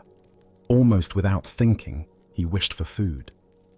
A simple but nourishing meal appeared before him on a wooden plate. Fresh bread, ripe fruit, and vegetables that looked as if they had just been harvested. The aroma made his mouth water. He ate slowly, marveling at each bite. "My wishes are being granted," he whispered in amazement. The realization sent a thrill through his entire body. "Well then," he said with growing excitement, "I wish for a beautiful home of my own." Before his eyes, in the meadow just beyond the tree, a magnificent house materialized. It was everything he had ever dreamed of. Spacious rooms filled with light, comfortable furnishings, gardens blooming with flowers. His heart raced with joy as he stood and approached his new home. "If I have such a house," he reasoned, "I'll need help to maintain it." He wished for servants, and immediately several kind-faced people appeared, bowing respectfully and asking how they might serve him. The man laughed with delight, hardly believing his incredible fortune. And what good is a beautiful home without someone special to share it with? He wondered aloud. He wished for a beautiful, loving, intelligent woman to be his companion. A radiant woman appeared beside him, her eyes warm with affection, her smile gentle and knowing. But as she took his hand, Something shifted in the man's mind. The rational voice that had whispered doubts throughout his life suddenly grew louder. "Wait a minute," he said, stepping back from the woman. "This is ridiculous. I'm not this lucky. Things like this don't happen to people like me. This can't be real." As the words left his mouth, everything began to fade. The woman's loving smile dissolved first, then the servants, then the beautiful house, and finally, even the simple meal he had enjoyed. He found himself alone again, leaning against what now seemed like an ordinary tree, with nothing but his original troubles for company. He shook his head knowingly. "I knew it," he muttered, and walked away through the forest, his mind immediately returning to the familiar patterns of worry and complaint that had occupied him before. Buddha's wisdom reminds us, we are what we think. All that we are arises with our thoughts. With our thoughts, we make the world. The heart of this lesson lies in understanding the creative power of belief and the self-sabotaging nature of doubt. Why do we so readily dismiss the good that comes into our lives? Zen Buddhism points to a deeply conditioned pattern in the human mind, the tendency to trust our limitations more than our possibilities. We become so familiar with struggle, so identified with our problems, that abundance feels foreign, even threatening to our sense of self. Consider how often throughout your day you might receive unexpected kindness, notice surprising beauty, or encounter opportunities that could transform your circumstances. How quickly do you dismiss these gifts as coincidence, luck, or too good to be true? This reflexive doubt often causes us to literally walk away from the very blessings we've been seeking. The wishing tree represents the responsive universe that Zen teaches us about. Reality that mirrors back our deepest beliefs about what we deserve and what's possible. When we approach life with trust and openness, we often discover resources and opportunities that were always available but previously invisible to us. When we approach with cynicism and self-doubt, these same possibilities seem to vanish. The man in the story had access to everything he needed, but his conditioning told him that someone like him couldn't possibly be worthy of such gifts. His belief in his own limitations became more powerful than the evidence of his senses. This is the tragedy of self-doubt. It causes us to abandon the very solutions to our problems. Zen teacher Suzuki Roshi said, "Each of you is perfect the way you are, and you can use a little improvement." This paradox points to the balance between accepting our inherent worthiness while remaining open to growth. The man under the tree couldn't hold both truths simultaneously, that he was worthy of good things and that positive change was possible in his life. In our modern context, we encounter wishing trees constantly.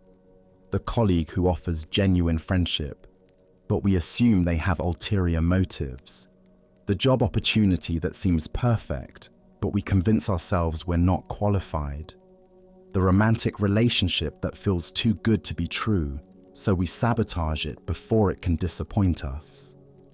Each time we choose familiar limitation over unfamiliar possibility, we walk away from our own wishing tree. The Buddha taught, doubt everything, find your own light. But there's a crucial distinction between the doubt that leads to wisdom and the doubt that leads to self-defeat. Wise doubt questions assumptions and seeks truth. Self-defeating doubt assumes the worst about ourselves and our possibilities, then treats these assumptions as facts. Zen practice invites us to notice when we're dismissing good fortune, abundance, or love simply because it doesn't match our habitual story about ourselves. Can we remain open to the possibility that we might be more deserving, more capable, more lovable than our conditioning suggests? Tonight, As you reflect on the day's experiences, can you identify moments when you might have walked away from your own wishing tree? Perhaps a compliment you dismissed, an opportunity you assumed wasn't meant for you, or a moment of joy you cut short because it felt too good to last. What would it mean to trust in your worthiness to receive life's gifts? As the Buddha observed, thousands of candles can be lighted from a single candle, and the life of the candle will not be shortened. Happiness never decreases by being shared. The wishing tree's magic isn't diminished by granting wishes, it's fulfilled by them. And our capacity to receive life's blessings isn't diminished by accepting them, it's expanded. Let us now explore a story about the transformation of power and the profound difference between force and true spiritual strength. This is the Master's shout. In the province where Master Sengai taught, there lived a man named Shobayashi, who had achieved legendary status for his extraordinary ki power. Stories circulated throughout the region of his seemingly supernatural abilities. With a single shout, he could reportedly knock a grown man over from behind a screen, and by staring fiercely at birds in flight, he could bring them tumbling from the sky. People spoke of him with awe and fear, discussing his demonstrations of power in hushed, reverent tones. One day, filled with confidence in his abilities and curious about how they would measure against the spiritual attainments of the famous Zen master, Shobayashi arrived at Master Sengai's temple. "Your Reverence," he announced with the swagger of someone accustomed to impressive victories, "why don't we have a little contest? Your samadhi power against my ki power. I think it would be interesting to see which proves stronger." Master Sengai looked up from his tea with eyes that held no trace of competitive spirit or defensive concern. "Certainly," he replied with gentle courtesy. "Feel free to demonstrate your ki power at any time." Shobayashi chuckled with sardonic confidence, already savoring his anticipated triumph. "I'm going to really teach you a lesson," he promised, his voice carrying the assured tone of someone who had never met his match. Retreating to the adjoining room to gather his full concentration, Shobayashi focused all his accumulated power and training into preparing for what he expected would be a devastating demonstration. Drawing upon years of disciplined practice, he unleashed a tremendous shout that seemed to shake the very foundations of the temple.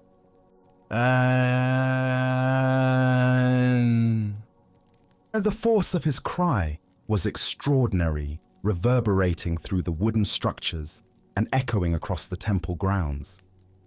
Shobayashi was certain that such an explosive display of power would have sent the Zen master flying across the room, probably unconscious from the sheer spiritual force of the attack. "I must have knocked that Zen master right on his back," he thought triumphantly, as he prepared to survey the results of his demonstration. But when he peered into the room where Master Sengai had been sitting, he discovered the master calmly sipping his tea, completely undisturbed, as if nothing unusual had occurred. Bewildered but undeterred, Shobayashi gathered his energy for an even more powerful attempt.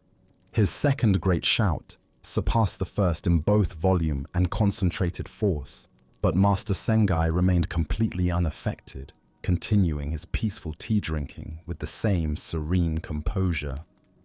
Word of this remarkable contest reached the ears of the local lord, and consequently, Shobayashi's stipend was reduced by 50 koku of rice as punishment for his presumptuous behavior toward the respected master. When Master Sengai learned of this financial punishment, he was greatly concerned about Shobayashi's welfare and discreetly summoned him back to the temple. "Let's have another match," Sengai suggested with compassionate kindness. "This time, I'll teach you a surefire way to win."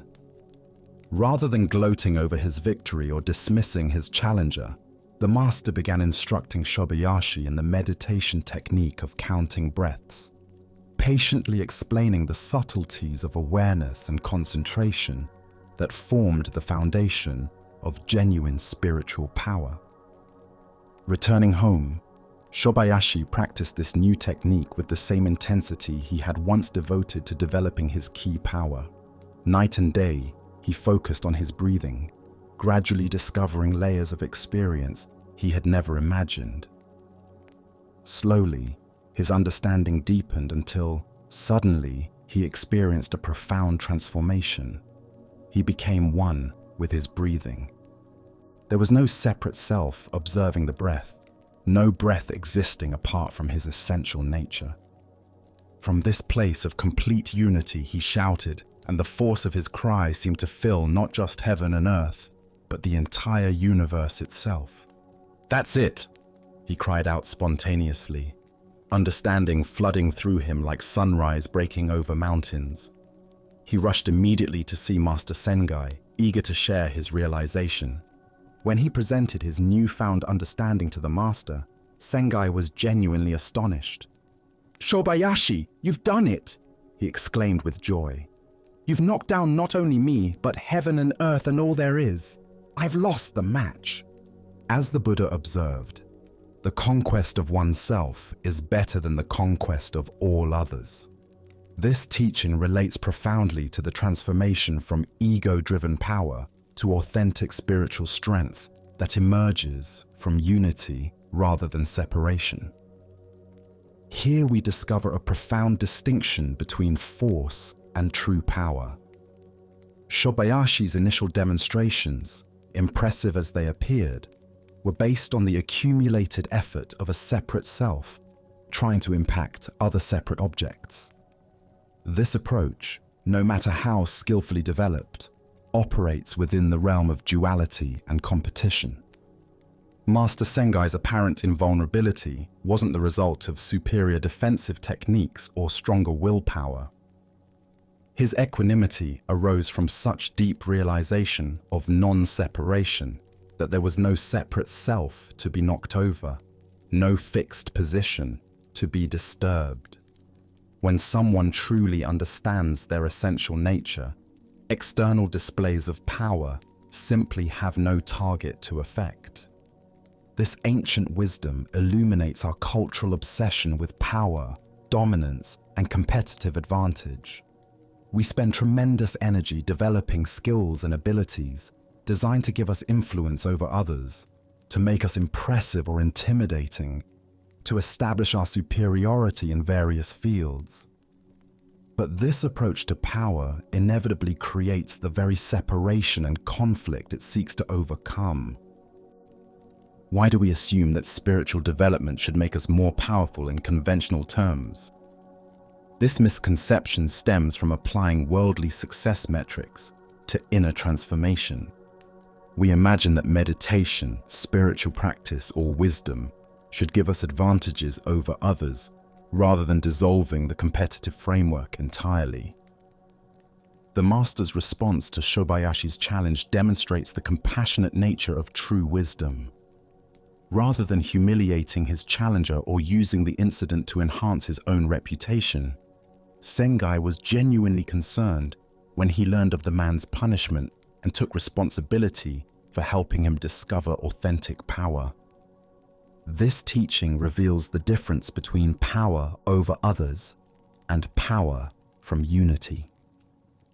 Shobayashi's final shout, the one that filled heaven and earth, didn't emerge from a separate self trying to impact the world, but from the recognition that there is no fundamental separation between the shouter, the shout, and everything that exists. We can observe similar patterns in many areas of life where we mistake force for effectiveness. The parent who shouts at their children might temporarily gain compliance, but loses the deeper connection that creates lasting influence. The leader who relies on intimidation might control behavior, but fails to inspire genuine commitment. The speaker who tries to overwhelm audiences with impressive credentials might gain attention, but miss the authentic communication that truly moves people.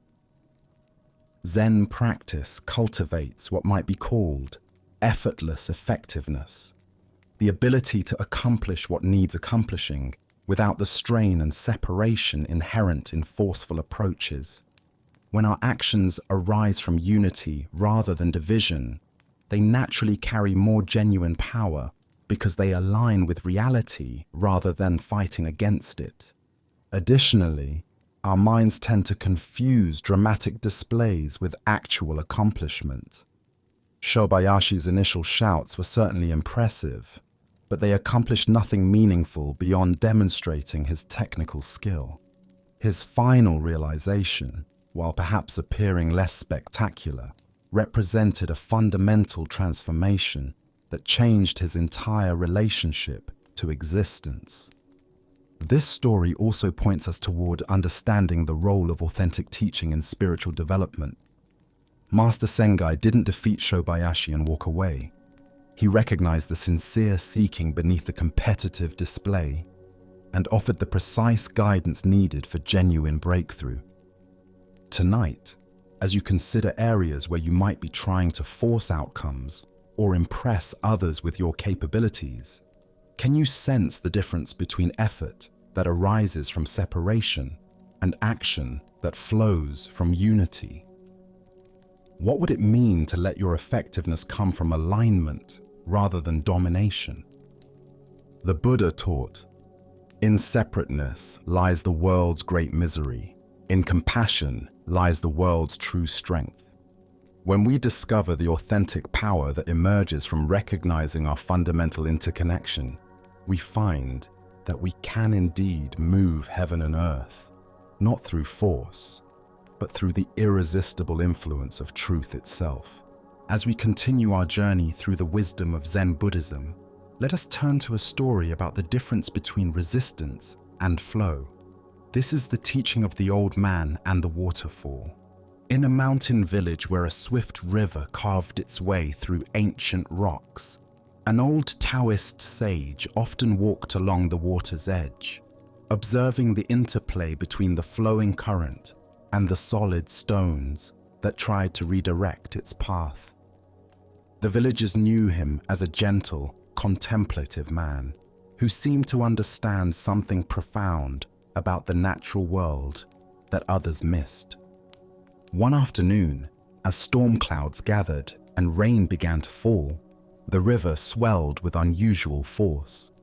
The current grew violent and unpredictable, rushing toward a high waterfall that dropped into a rocky gorge below.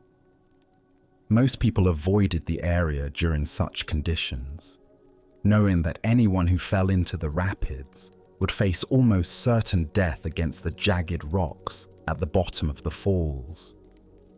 The old man, however, had been caught by the sudden storm while walking along his usual path.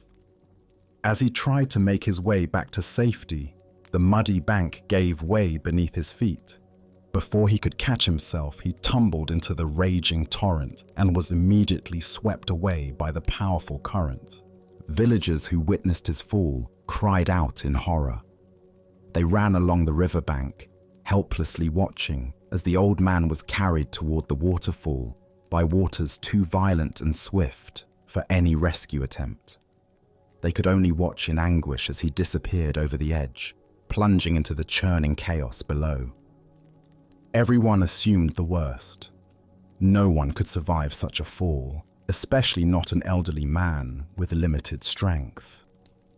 The villagers prepared themselves to search for his body downstream, once the waters calmed enough to make such a search possible. But to their amazement, as they hurried toward the base of the waterfall, they saw the old man emerging from the water far below, completely unharmed. He walked calmly to the shore, water streaming from his clothes, and sat down to rest as peacefully as if he had simply taken a refreshing swim on a pleasant day. The villagers rushed to him, unable to believe what they had witnessed. "How is this possible?" they asked in wonder. "How did you survive that terrible fall? The water was so violent, the rocks so dangerous. By all reason, you should have been killed." The old man smiled at their concern and amazement. He wrung water from his sleeves and considered their question carefully before answering. "I survived," he said simply, "because I accommodated myself to the water, not the water to me. When I felt myself falling, I did not fight against the current or try to force it to change direction. Without thinking, I allowed myself to be shaped by it. When the water wanted to go down, I went down. When it swirled, I swirled with it. Plunging into the whirlpool, I came out with the whirlpool. I became like the water itself, and this is how I survived." The villagers listened in silence, beginning to understand that they had witnessed something far more than a fortunate accident. They had seen a demonstration of a profound principle that the old man had spent years learning from his careful observation of the natural world. As the Buddha taught, nothing is permanent. Everything is subject to change. Being is always becoming. Here we discover the wisdom of working with life's currents, rather than exhausting ourselves in futile resistance to forces beyond our control. Why do we instinctively fight against difficult circumstances when flow and adaptation might serve us better? Zen Buddhism reveals that our ego mind believes it can control external conditions through force of will. But this approach often creates more suffering than the original difficulty. The old man's survival wasn't mere luck. It was the result of understanding something essential about the nature of existence itself. When we align ourselves with the natural flow of events, rather than demanding that life conform to our preferences, we often discover resources and possibilities that resistance makes invisible. Consider your own relationship with challenging circumstances. How much energy do you spend fighting against situations you cannot change? The old man's teaching suggests a different approach, not passive submission, but conscious adaptation that maintains our essential nature while flowing with changing conditions. This doesn't mean accepting harmful situations or abandoning our values. The old man didn't give up his desire to survive. He simply changed his strategy for survival. Instead of fighting the water's power, he used it. Instead of resisting its direction, he moved with it while maintaining his awareness and intention. In relationships, careers, and personal challenges, we often face similar choices. We can exhaust ourselves trying to force outcomes, control other people's behavior, or make external circumstances conform to our expectations. Or we can learn to work skillfully with what is actually present, finding creative ways to achieve our deeper purposes through accommodation rather than force. Zen master Lao Tzu taught, "Water is fluid, soft, and yielding, but water will wear away rock, which cannot yield and is destroyed." The old man embodied this teaching, demonstrating that apparent weakness can be a source of tremendous strength when applied with wisdom. The Buddha said, "Hatred does not cease by hatred, but only by love. This is the eternal rule." This principle extends beyond hatred to all forms of resistance. Problems are rarely solved by fighting against them directly, but by understanding their nature and finding ways to work with the underlying forces involved. Look deeply at a current source of stress or conflict in your life. Where are you trying to force the water to change direction rather than learning to swim with it? What would it mean to accommodate yourself to the situation while maintaining your essential values and intentions. Tonight, as you encounter the inevitable currents of daily life, unexpected changes, difficult people, circumstances beyond your control, can you remember the old man's wisdom? Can you find ways to maintain your center while flowing with forces you cannot change, discovering that sometimes the most direct path to your goals is the one that appears to go around obstacles rather than through them? Buddha's wisdom reminds us, in the end, just three things matter: how well we have lived, how well we have loved, how well we have learned to let go. Learning to flow with life's currents is ultimately about letting go of our need to control everything while maintaining our ability to respond wisely to whatever arises. Like water, we can be both powerful and yielding, both persistent and adaptive, both strong and gentle. Now, let us explore a story about the difference between superficial understanding and lived wisdom. This is the tale of following the stream. In the heart of a vast wilderness, where towering pines stretched toward endless sky, two city dwellers found themselves completely lost. They had ventured into the high timber for what was supposed to be a simple day hike, but overconfidence and poor preparation had led them far from any familiar trail.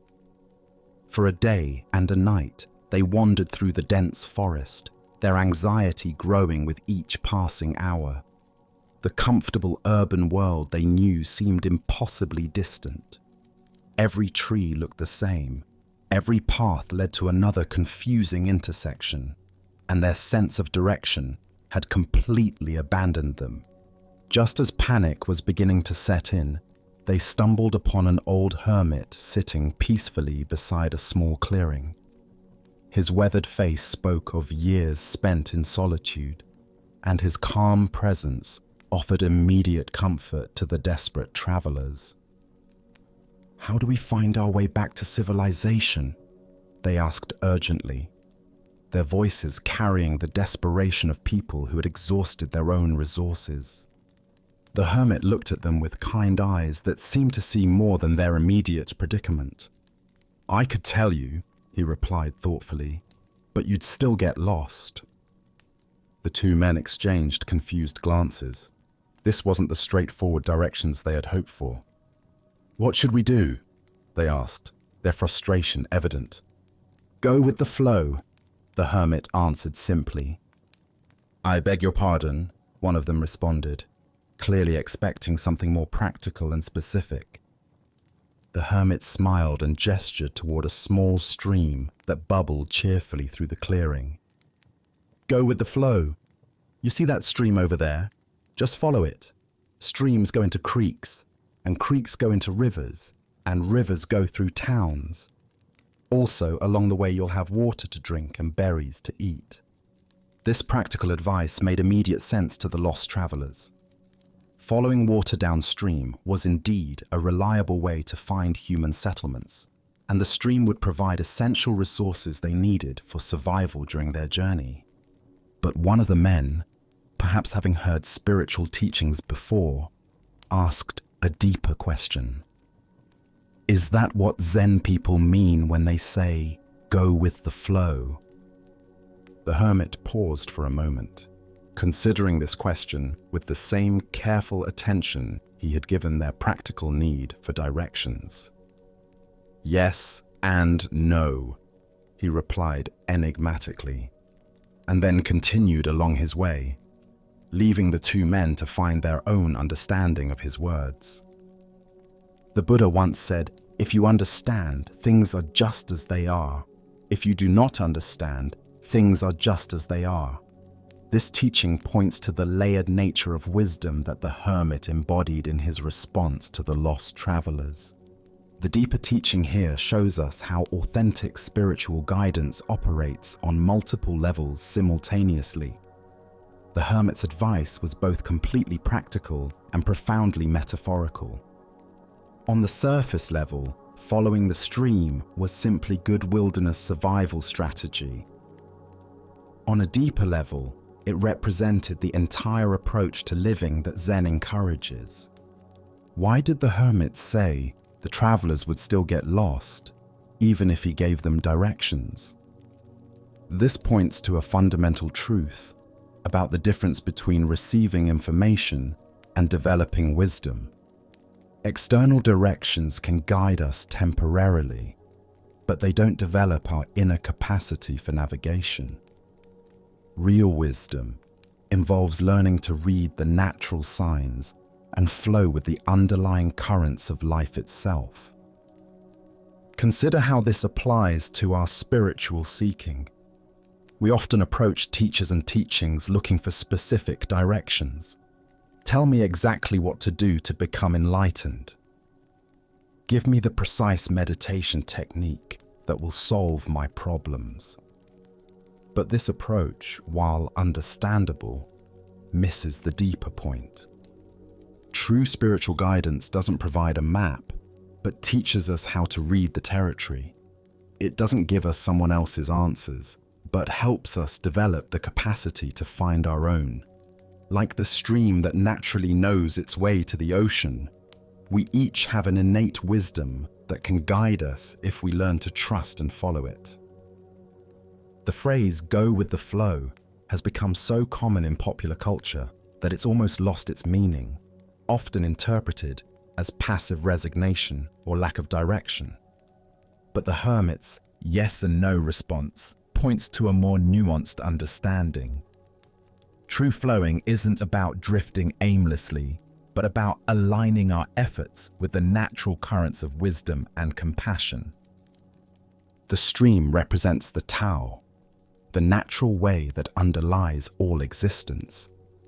When we align ourselves with this deeper flow, our actions become effortless and effective. We stop pushing against reality and learn to work with the grain of existence rather than against it.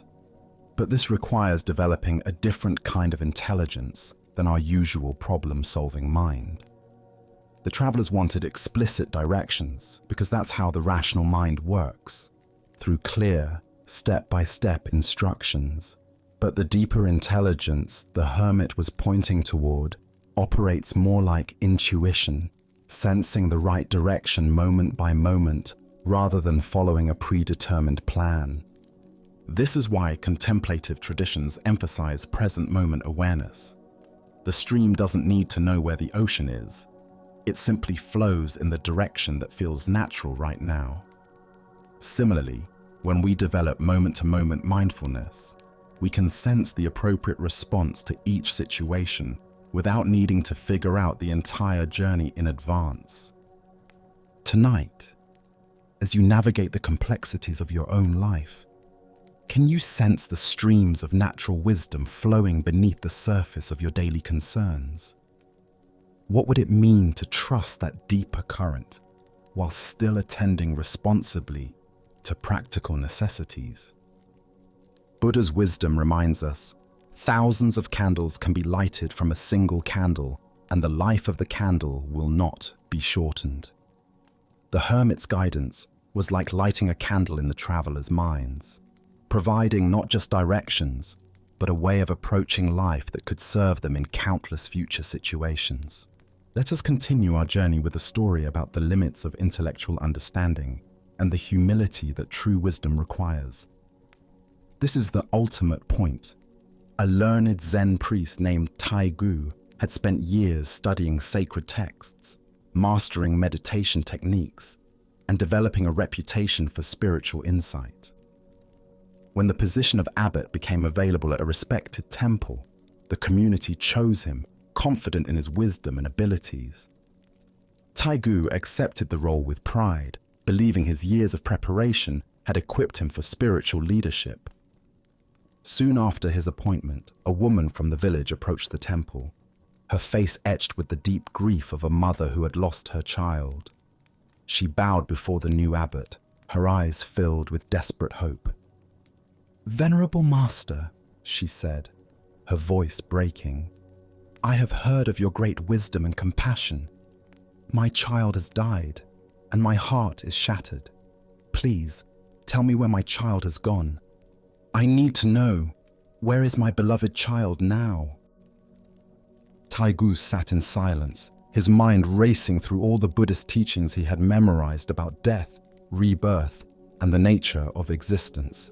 He had studied the complex doctrines of different schools, could quote countless sutras about the bardos and the cycles of karma, and had meditated on the impermanence of all phenomena. Yet faced with this mother's raw anguish and simple question, he found himself utterly speechless. The philosophical concepts that had seemed so clear in scholarly discussion suddenly felt hollow and inadequate. The woman's grief was immediate and real, while his understanding remained theoretical and distant. He opened his mouth to speak, but no words came.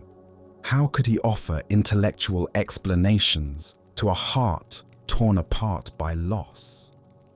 The woman waited, her eyes searching his face for some comfort, some insight that might ease her unbearable pain. But Taigu remained silent, realizing with growing horror that despite all his study and supposed attainment, he had no authentic answer to offer her. Finally, the woman rose slowly, her shoulders shaking with silent sobs. She bowed once more and walked away, leaving Taigu alone with the weight of his inadequacy. Her footsteps echoed in the temple hall long after she had gone. That night, Taigu sat in deep contemplation, his certainty about his spiritual development crumbling. I thought I had attained realization, he whispered to himself. I believed I understood the deepest truths of existence. But this woman's simple question has revealed that I know nothing about the ultimate point. What use is being an abbot if I cannot offer genuine comfort to someone who is suffering? By morning, Taigu had made his decision. He removed his ceremonial robes, abandoned his prestigious position, and departed the temple to deepen his understanding of true compassion. As the Buddha observed, the greatest prayer is patience. What emerges from this story is a profound truth about the difference between intellectual knowledge and wisdom born from direct experience. Spiritual understanding that cannot meet human suffering with authentic presence serves no one, least of all ourselves. Why do we sometimes mistake scholarly knowledge for genuine wisdom? Zen Buddhism reveals several ways our minds create this confusion. We can become intoxicated by conceptual understanding, collecting spiritual ideas like trophies, while our hearts remain untouched by their deeper meaning. This intellectual accumulation gives us a false sense of advancement while leaving us unprepared for life's most challenging moments. We also develop what might be called premature certainty, the belief that because we can articulate spiritual truths, we have integrated them fully. Like a person who has read extensively about swimming but never entered the water, we might know all the theory while lacking practical skill when it matters most. Additionally, spiritual positions and titles can insulate us from the very experiences that would deepen our understanding. When people treat us as wise, we might begin to believe our own reputation rather than continuing to cultivate genuine insight. The abbot's role placed Taigu in a position where others expected him to have answers, but this expectation prevented him from acknowledging his actual limitations. Consider how this pattern appears in modern spiritual communities. Teachers might offer complex, philosophical explanations for suffering, while lacking the emotional availability to simply sit with someone in pain. Practitioners could master advanced meditation techniques while remaining impatient with family members. Students might accumulate spiritual concepts while their basic capacity for kindness remains undeveloped. The Zen master Yunmen taught, "If you walk, just walk. If you sit, just sit. But whatever you do, don't wobble." Taigu was wobbling between intellectual understanding and authentic realization. The grieving mother's question demanded presence, not philosophy. Compassion, not concepts. This doesn't diminish the value of spiritual study, but rather places it in proper perspective. Sacred texts and teachings serve as maps pointing toward direct experience, not substitutes for the journey itself. When we mistake the map for the territory, we become lost in abstraction while life's essential questions remain unanswered. The woman's question, "Where has my child gone?" cannot be answered adequately through doctrine or philosophy. It requires the kind of understanding that emerges only from confronting our own losses, sitting with our own grief, and developing the capacity to be present with suffering without needing to fix or explain it away. Taigu's decision to abandon his position demonstrates remarkable courage and authentic spiritual insight. Rather than defending his reputation or offering hollow comfort, he chose honesty about his limitations. This humility opened the door to genuine learning, while clinging to false certainty would have kept him trapped in spiritual pretense. The Buddha said, "Doubt everything, find your own light." True spiritual authority comes not from having all the answers, but from the willingness to remain present with life's deepest questions. Sometimes the most helpful response to someone's suffering is simply acknowledging that we don't know, but we're willing to sit with them in their pain. Tonight, as you reflect on your own spiritual understanding, can you distinguish between knowledge that lives in your head and wisdom that flows from your heart? Where might you be substituting concepts for genuine realization? What would it mean to approach life's ultimate questions with Taigu's hard-won humility? As the Buddha taught, it is better to conquer yourself than to win 1,000 battles. The conquest of false certainty opens the way to authentic wisdom. Let us explore a story that takes place in a tranquil temple nestled in the northern mountains of Japan, where autumn painted the world in brilliant shades of gold and crimson. This is the story of a garden and a Zen master. The crisp autumn air carries the sound of rustling leaves as a senior monk moves methodically through the temple courtyard. With careful precision, he gathers the fallen leaves beneath the ancient maple tree that has watched over this sacred space for centuries. Each sweep of his bamboo rake creates perfect lines in the gravel, and soon he has assembled a magnificent pile of leaves, their colors still vibrant despite their journey to the earth. The monk works with quiet satisfaction, placing the leaves carefully into woven baskets, his movements graceful and purposeful. From beyond the temple wall, another figure watches this scene unfold. A Zen master from a neighboring monastery observes the monk's diligent work, his weathered face thoughtful. When the senior monk notices his presence and waves proudly toward his immaculate garden, calling out cheerfully, "It is good, isn't it?" The Zen master simply nods and says, "Just about. Wait a moment, I'm coming over." The senior monk watches curiously as the Zen master enters through the wooden gate, walks directly to the ancient tree, and without ceremony gives its trunk a vigorous shake. Immediately, countless leaves cascade down like golden rain, covering the pristine garden once again, in nature's beautiful disorder. The Zen master dusts off his hands and says simply, "Now it is good," before departing as quietly as he arrived. The Buddha once said, "Do not dwell in the past, Do not dream of the future. Concentrate the mind on the present moment. This ancient wisdom illuminates a profound teaching about attachment to outcomes and the ego's need for completion. Why do we become so invested in finished results, in tidy conclusions, in maintaining the illusion of control over impermanence? Zen Buddhism reveals several patterns that trap us in outcome obsession. We often measure our worth by external achievements, rather than the quality of presence we bring to each action. The senior monk had moved from mindful raking to prideful display, from being present with the process to identifying with the product. Consider how often throughout your day you rush through activities simply to reach their completion.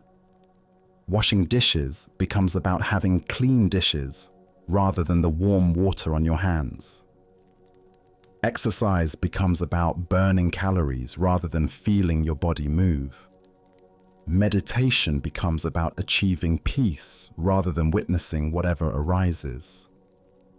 In each case, we sacrifice the richness of the present moment for an imagined future satisfaction.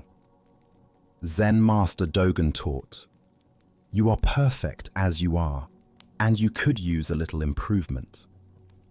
This seeming paradox points to the delicate balance between accepting what is while remaining open to continuous becoming. The garden was perfect in its autumn disorder, and it was also perfect in its temporary tidiness. Both states were fleeting expressions of natural flow. The deeper teaching here shows us that true spiritual practice lies not in achieving permanent states, but in developing the capacity to engage wholeheartedly with whatever work is before us. Whether gathering leaves or watching them fall, the quality of our attention matters more than the condition of our garden. When we cling to outcomes, we miss the sacred nature of process itself. This ancient wisdom challenges our productivity-obsessed culture that values completion over presence. What if the purpose of raking leaves isn't to have a tidy garden, but to practice wholehearted engagement with impermanence? What if the point of any spiritual practice isn't to achieve enlightenment, but to show up fully for this unrepeatable moment? Tonight, as you notice your attachment to having things finished, organized, or resolved, can you pause and appreciate the beauty of incompletion? Perhaps you'll discover that the most profound satisfaction comes not from achieving perfect results, but from offering perfect attention to whatever is arising now. As the Buddha taught, the mind is everything. What you think, you become. When we think we must control outcomes, we become anxious controllers. When we trust the wisdom of process, we become participants in life's deeper rhythms. Now, let us turn to a profound teaching about the artificial nature of our categories of pure and impure, and how spiritual understanding transcends conventional distinctions. This is the cremation ground soup. Master Ryokan had developed the habit of visiting his Dharma brother, Master Katsugen, a learned Zen teacher who maintained his own temple in a neighboring valley. These visits were occasions for mutual support and spiritual discussion, opportunities for two practitioners to share insights and deepen their understanding through dialogue with someone who truly comprehended the subtleties of the path. On one of these visits, as the midday meal approached, Master Ryokan made an unexpected announcement to his colleague. "I'm going to gather something we can use to make soup for lunch," he said, with the same matter-of-fact tone he might use for any ordinary domestic task. Taking a small gathering basket, the master set out to forage for wild vegetables that would enhance their simple meal. But instead of heading toward the mountain slopes or forest clearings, where wild plants typically grew in abundance, Master Ryokan walked deliberately toward the local cremation ground, the sacred space where the bodies of the deceased were burned according to traditional Buddhist funeral practices. This area was considered by most people to be ritually impure, a place where contact with death made everything contaminated and unsuitable for ordinary use. Untroubled by these conventional associations, Master Ryokan began carefully gathering wild celery that grew abundantly in the rich soil around the cremation site. The plants were healthy and vigorous, nourished by the same earth that received the ashes of the departed and transformed them into nutrients that supported new life. Returning home with his basket brimming with fresh wild greens, Master Ryokan set about preparing a simple miso soup using the celery he had gathered. He washed and chopped the vegetables with the same care he brought to all food preparation, treating these plants with the respect due to any gift from the earth that would nourish their bodies and support their practice. When the soup was ready, he offered it to Master Katsugen with the warm hospitality that characterized all his interactions with fellow practitioners. But his guest's response revealed the power of mental conditioning about purity and contamination that even advanced spiritual study hadn't completely dissolved. Master Katsugen felt deeply uncomfortable about consuming vegetables that had grown in soil associated with death and cremation. Though he feared showing disrespect to a senior practitioner by refusing the meal outright, he could barely bring himself to swallow even a single mouthful of what his mind categorized as contaminated food. Observing his colleague's obvious reluctance and the expression of distaste that he couldn't entirely conceal, Master Ryokan recognized a teaching opportunity that would address fundamental questions about the nature of purity and pollution that lay at the heart of spiritual understanding. "How is it," Master Ryokan asked with gentle but penetrating inquiry, "that you readily pronounce delicious vegetables that have been grown with manure, fertilized with animal waste and decomposed organic matter, but when it comes to wild celery growing naturally near a cremation ground, you find it objectionable and claim it's unclean?" This question struck at the heart of Katsugen's unconscious assumptions about what made food pure or impure.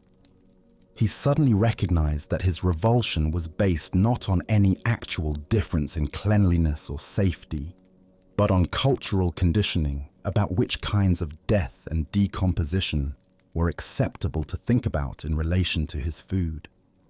The vegetables he ate daily were nourished by composted animal waste, decomposed plant matter, and all manner of organic material in various stages of decay. Yet these he consumed without thought or concern, because cultural conditioning had defined this type of fertilization as normal and acceptable. Only the association with human death created his psychological resistance. Master Katsugen experienced a moment of profound awakening as he recognized the arbitrary nature of his mental categories of pure and impure. The realization that his disgust was based on conditioning rather than reality dissolved his resistance, and he proceeded to consume several enthusiastic bowlfuls of the cremation ground soup, finding it genuinely nourishing and delicious. The Buddha once said, "All things arise from mind. Mind is their source and master." This ancient wisdom illuminates how our mental constructs about purity and contamination often have more power over our experience than the actual nature of things themselves. This story reveals something fundamental about how spiritual awakening involves seeing through the artificial categories that create unnecessary suffering and separation in our daily experience. Master Ryokan's question challenged not just Master Katsugun's food preferences, but the entire framework of dualistic thinking that divides experience into acceptable and unacceptable, pure and impure, sacred and profane. The cremation ground celery represents all the gifts that life offers us through processes of death, decay, and transformation that we typically prefer not to contemplate. Every meal we eat involves the death of plants or animals. Every breath we take depends on the decomposition of organic matter that creates the oxygen we need. Every moment of our existence is sustained by cycles of dying and renewal that we usually ignore.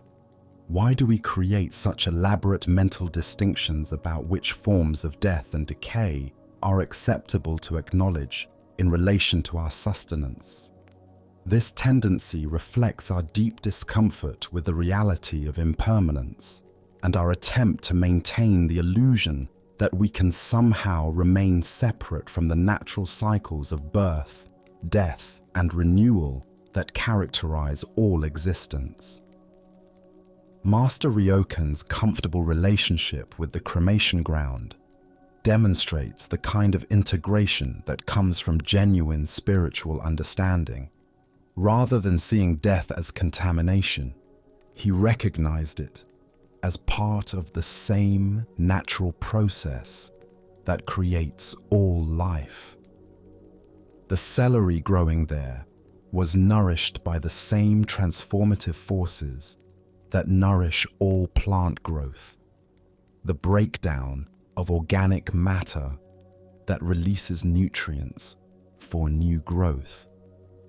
This teaching illuminates our tendency to maintain comfortable ignorance about the sources of our daily sustenance. We prefer not to think about the slaughterhouses that provide our meat, the agricultural chemicals used to grow our vegetables, or the exploitation of workers involved in bringing food to our tables. Yet we're disturbed by vegetables that grew naturally in soil enriched by human ashes. The moment of Master Katsugun's enlightenment reveals how quickly our entire perception can shift when we recognize the arbitrary nature of our mental categories. What had seemed genuinely disgusting moments before suddenly appeared as exactly what it was: nourishing food grown in rich earth, no different in essence from any other vegetables. Zen practice cultivates what might be called non-discriminating awareness, the ability to see through our conditioned responses to the essential nature of phenomena that exists prior to our categories of good and bad, pure and impure, acceptable and unacceptable. This doesn't mean losing all discrimination, but rather holding our distinctions more lightly. This story also points us toward understanding how much of our psychological suffering comes from maintaining artificial separations that don't reflect the actual nature of reality. When we can see the fundamental interconnectedness that includes death as an essential part of life, many of our fears and aversions naturally dissolve. We can observe similar patterns of arbitrary categorization in many areas of life where our conditioning creates unnecessary limitations and suffering. The assumptions about which types of work are honorable versus degrading, which kinds of people are worthy of respect versus dismissal, which forms of spiritual practice are pure versus contaminated. Additionally, our minds tend to assume that spiritual development should lead us away from anything associated with death, decay, or impermanence. But Master Ryokan's story suggests that true wisdom involves embracing the full spectrum of natural processes, rather than trying to maintain artificial purity through avoidance and denial.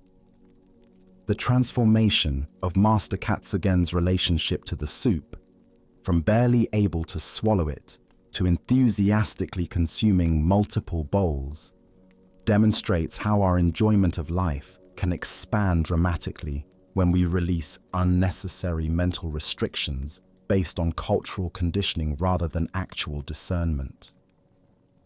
Tonight, as you consider your own categories of pure and impure, acceptable and unacceptable, can you identify areas where cultural conditioning might be creating artificial limitations that separate you from the fullness of life's offerings? What would it mean to question these distinctions with the same penetrating inquiry that Master Ryokan brought to the cremation ground celery? As the Buddha taught, form is emptiness, emptiness is form.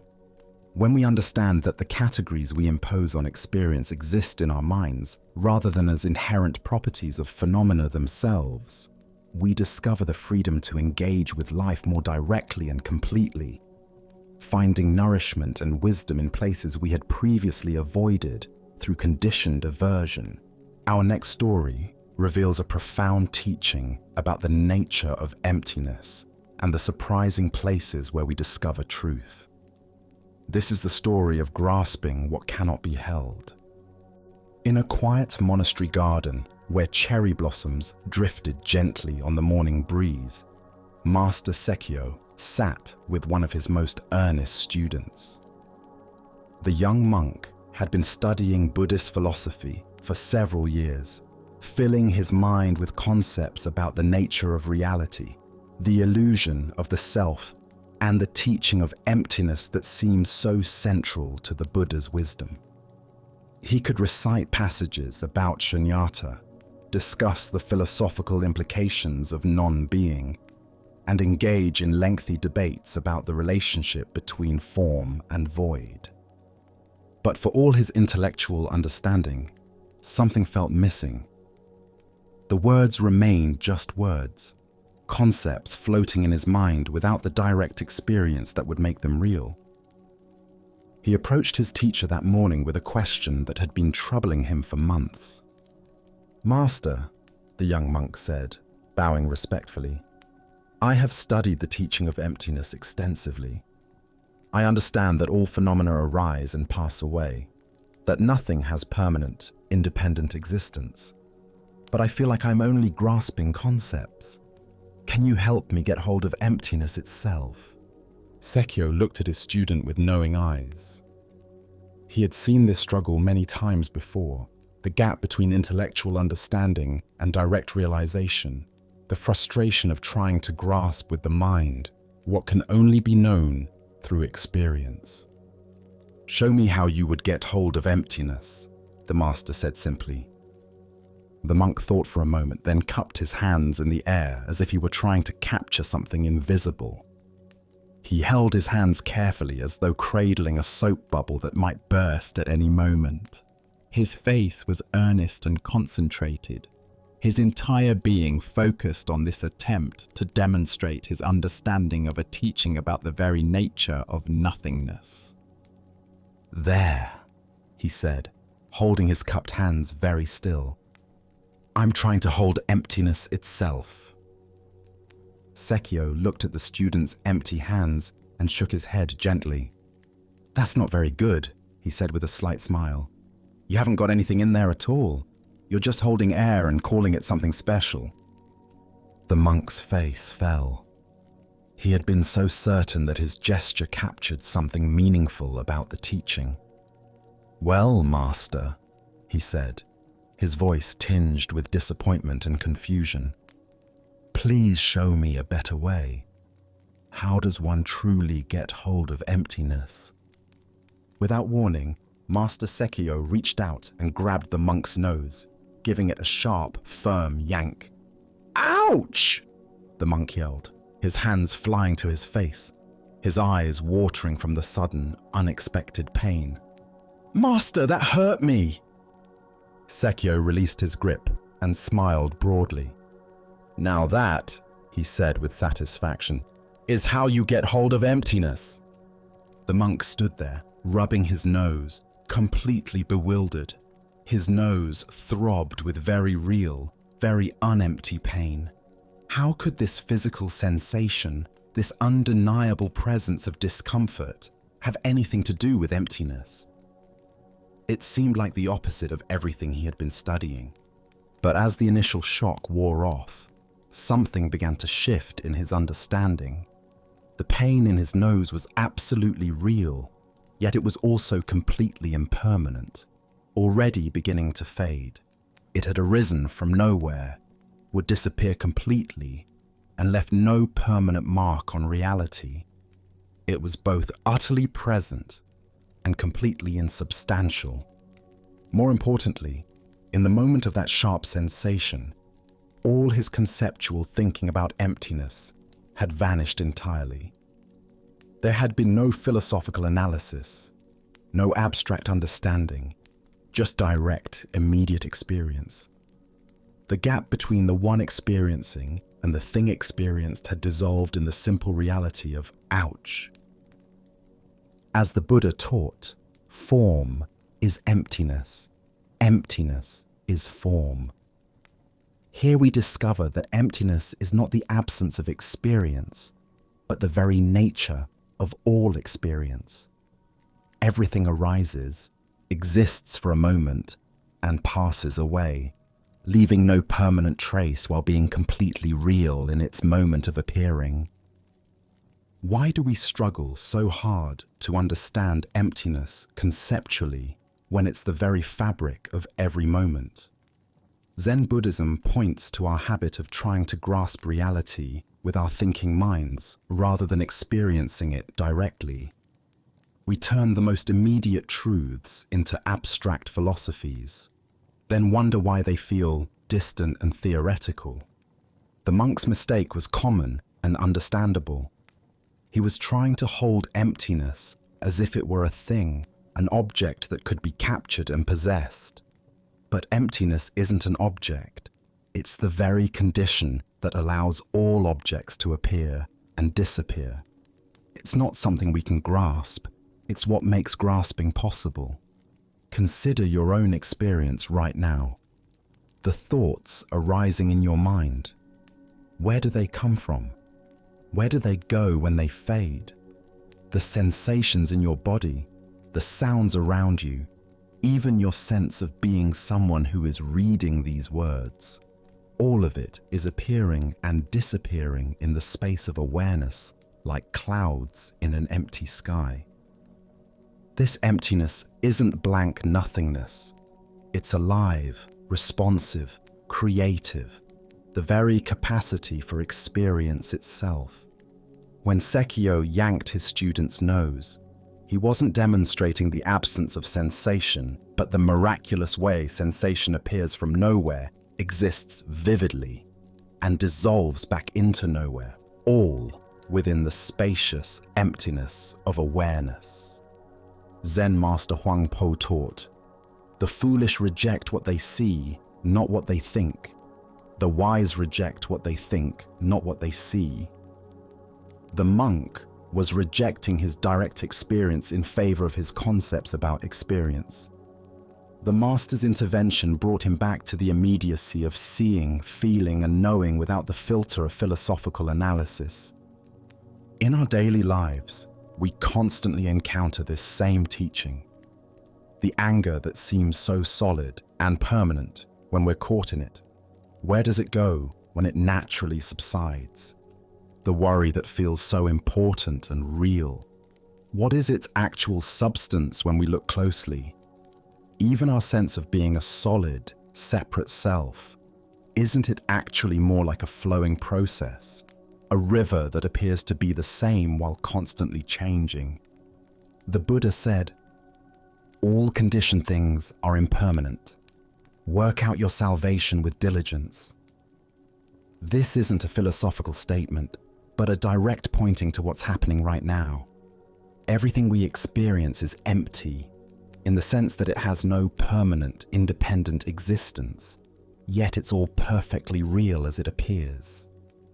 Tonight, as you notice thoughts, sensations, and experiences arising and passing in your awareness, can you sense the emptiness that Sekio was pointing to? Not as an abstract concept, but as the very space in which your life is unfolding. Can you feel how this emptiness is not separate from the fullness of your experience? but is its very nature. Buddha's wisdom reminds us, in the sky, there is no distinction of east and west. People create distinctions out of their own minds and then believe them to be true. The emptiness of all phenomena isn't something we need to achieve or understand. It's what we are, what everything is right now. We just need to stop trying to grasp it and let ourselves be grasped by it instead. Let us continue our journey with a story about the unexpected wisdom found in laughter and the suffering we create through taking ourselves too seriously. This is the tale of the monk who discovered his true teacher. In a remote mountain monastery in ancient China, there lived a young monk who approached his spiritual practice with tremendous intensity. Every morning before dawn, he would rise for meditation, sitting in perfect posture for hours without moving. He studied the Buddhist texts with scholarly precision, memorizing sutras and debating philosophical points with fierce concentration. His fellow monks often remarked on his seriousness and dedication to the Dharma. One crisp autumn morning, while studying a particularly complex passage about the nature of emptiness, the young monk encountered something that completely baffled him.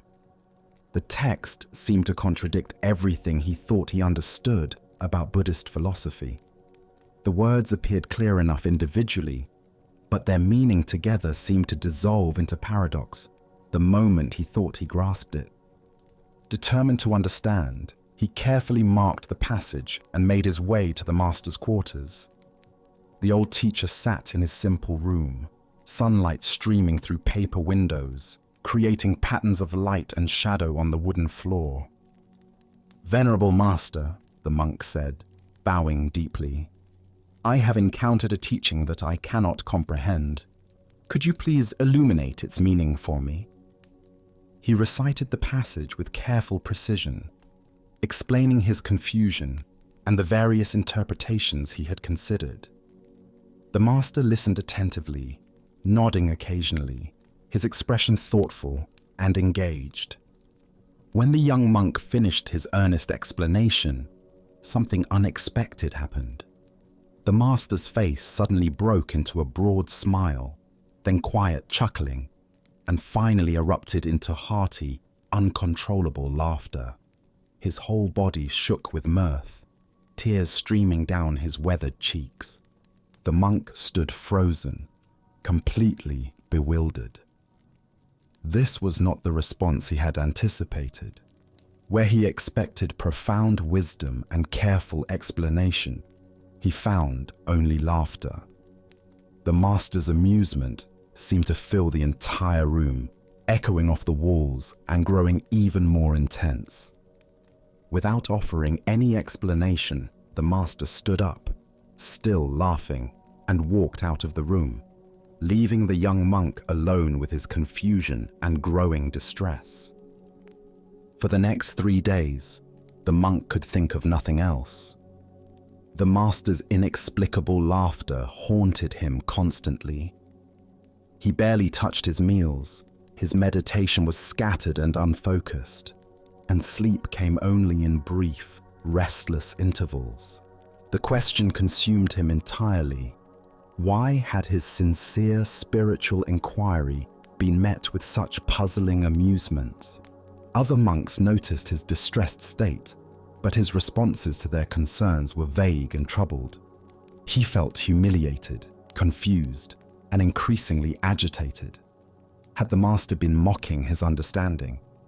Was his question somehow foolish? Did his years of dedicated practice mean nothing? Finally, unable to bear the torment any longer, he returned to the master's room. This time, he didn't bow or recite passages. Instead, he spoke directly from his heart. "Master, for 3 days I have been deeply disturbed by your reaction to my question. I cannot eat, sleep, or meditate properly. Please tell me, why did you laugh at my sincere seeking? Have I done something wrong?" The master's expression became gentle, and compassionate. He gestured for the young monk to sit beside him, then spoke with quiet clarity. "Monk, do you know what your problem is?" the master asked kindly. "Your problem is that you are worse than a clown." The words hit the young monk like a physical blow. His eyes widened in shock and dismay. "Venerable sir, how can you say such a thing? How can I be worse than a clown? I have dedicated my life to spiritual practice, to understanding the Buddha's teachings. I have sacrificed worldly pleasures and pursued wisdom with complete sincerity. How can you compare me to a mere entertainer?" The master smiled warmly and explained, "A clown's greatest joy comes from making people laugh. When others laugh, the clown feels fulfilled and happy. His entire purpose is to bring lightness and joy to the world. But you, when another person laughs, you feel disturbed, upset, and tormented. Tell me, are you not worse than a clown?" At these words, understanding dawned like sunrise breaking through clouds. The young monk saw immediately how his attachment to being taken seriously had created his suffering. He had been so invested in his image as a dedicated practitioner that he couldn't receive the master's joy. The laughter hadn't been mockery. It had been pure delight at the beauty of the Dharma expressing itself through paradox. In that moment of recognition, the monk began to laugh. First quietly, then with growing freedom and joy. He laughed at his own seriousness, at his attachment to understanding, at the beautiful absurdity of seeking enlightenment so grimly. His laughter joined with the master's from 3 days earlier, and in that shared joy, understanding flowered naturally. As the Buddha observed, if you light a lamp for somebody, it will also brighten your path. The heart of this lesson lies in recognizing how our reactions to others reveal the state of our own minds. Why do we become disturbed when others express joy in ways we don't understand? Zen Buddhism points to several patterns that create this type of suffering. First is our attachment to being understood and validated. The young monk's disturbance stemmed not from the master's laughter itself, but from his need for his question to be received with the seriousness he felt it deserved. Second is our identification with our spiritual image. When we become attached to being seen as sincere seekers, dedicated practitioners, or wise students, we lose the spontaneity and openness that allows genuine learning. The monk's investment in his identity as a serious practitioner made him unable to receive the teaching that was being offered through laughter. Third is our limited understanding of how wisdom can be transmitted. We expect spiritual teaching to arrive in familiar forms, solemn explanations, careful analysis, traditional formats. But enlightenment often comes through unexpected doorways. A master's laughter, a child's innocent question, the sound of a bell, or a moment of complete ordinariness. Consider how often we miss teachings because they don't match our expectations. Perhaps someone's casual comment contains exactly the insight we need, but we dismiss it because the person seems less knowledgeable than us. Maybe life presents us with lessons through situations we find annoying or people we consider frivolous. Zen teacher Suzuki Roshi said, "In the beginner's mind, there are many possibilities, but in the expert's mind, there are few." The young monk's expertise had become a barrier to learning.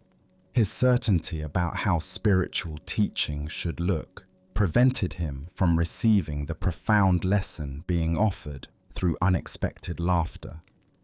The story points us toward a fundamental question.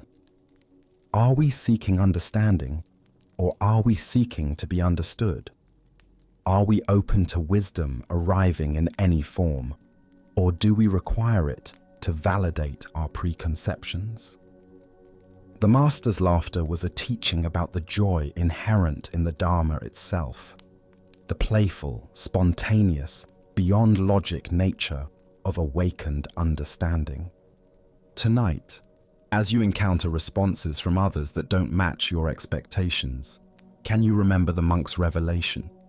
Perhaps someone's laughter when you expected seriousness, their casualness when you hoped for depth, or their joy when you felt the situation called for gravity might contain teachings you haven't yet recognized.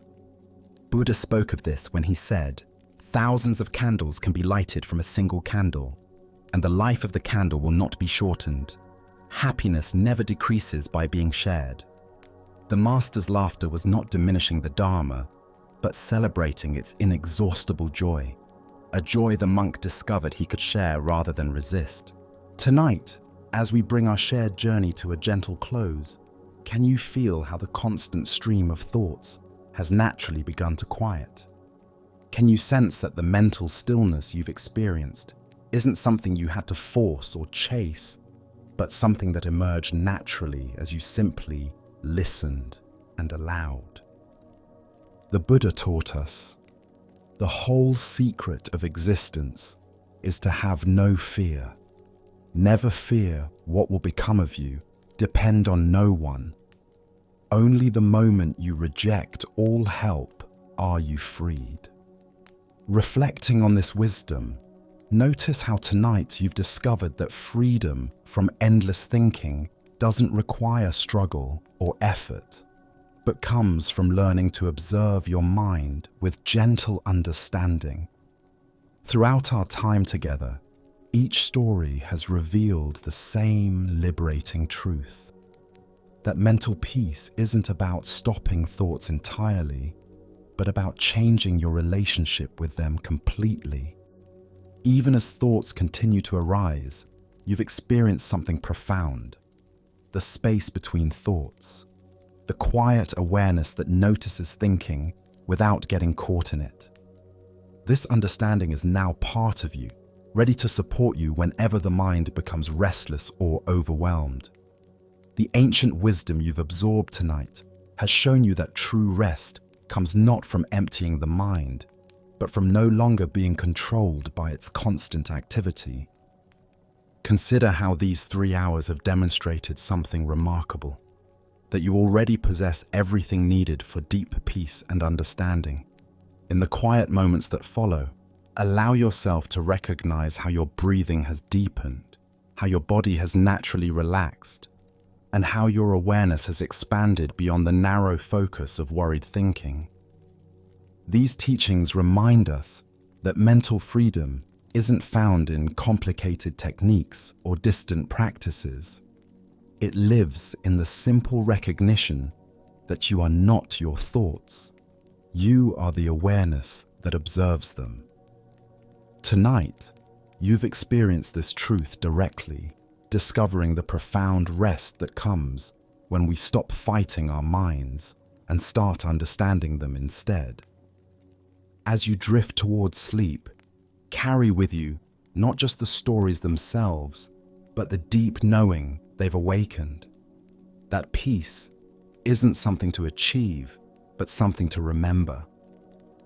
This understanding will remain with you, offering guidance and comfort whenever life feels overwhelming or your thoughts seem out of control.